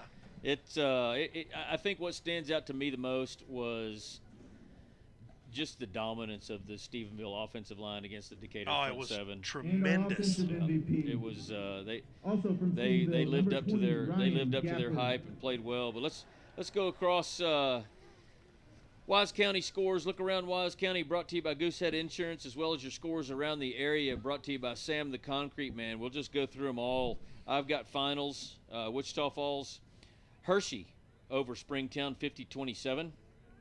Again, here's Decatur falling to Stephenville, 52-34. Way up in the Panhandle, Dumas takes over Perryton, 27-25. My friend Aaron Dunham getting the W there. Wichita Falls High, 33-26. Plainview, 33-26 over Plainview, excuse me. Burke Burnett with the win over Iowa Park, 29-22. The Bulldogs having a pretty good year so far. Yep. Bridgeport again, 62 on the board over River Oaks with 28. They're still in the fourth quarter. I don't know if that's accurate or not. We've got a final of Alvord era. Alvord prevails 52-14. Boyd 32-24 over Fort Worth Country Day. A minute 24 left on that one. Mineral Wells with the victory over Benbrook, 28-14. Well, actually, there's 44 seconds left, so I'm going to go ahead and give them the win.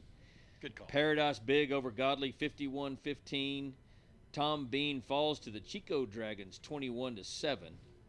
Brownwood over Burnett, 33-14. Graham losing big to Glenrose. I hear the Glenrose squad is really good. That score 49-14. It's been a rough year so far for the Graham Steers. And our former 4A Division I foe, Argyle, winning over Grapevine, 31-15. Still now 3-0 in their first years of 5A D2. Wow. So there's your scores around the area and your Wise County scores brought to you by Goosehead Insurance and Sam the Concrete Man. Any final thoughts, fellas? Well, what I like to see is, it was a bit of a butt whipping, but we never gave up. Yeah. We fought to the end. We scored some very hard-won touchdowns, and the defense, did what they could after, being gassed the entire game. And, we got to look at the positives in that respect going forward. Well, Decatur still looking for their first win. They fall to 0-3. Stephenville keeps their winning streak alive now at 19 in a row. They're 3-0 on the season. Next up for both teams, Decatur again will travel to Pampa next Friday. Stephenville travels to Abilene. We'll be there Friday from at Harvester Field, 6:30 pregame show, 7:30 start.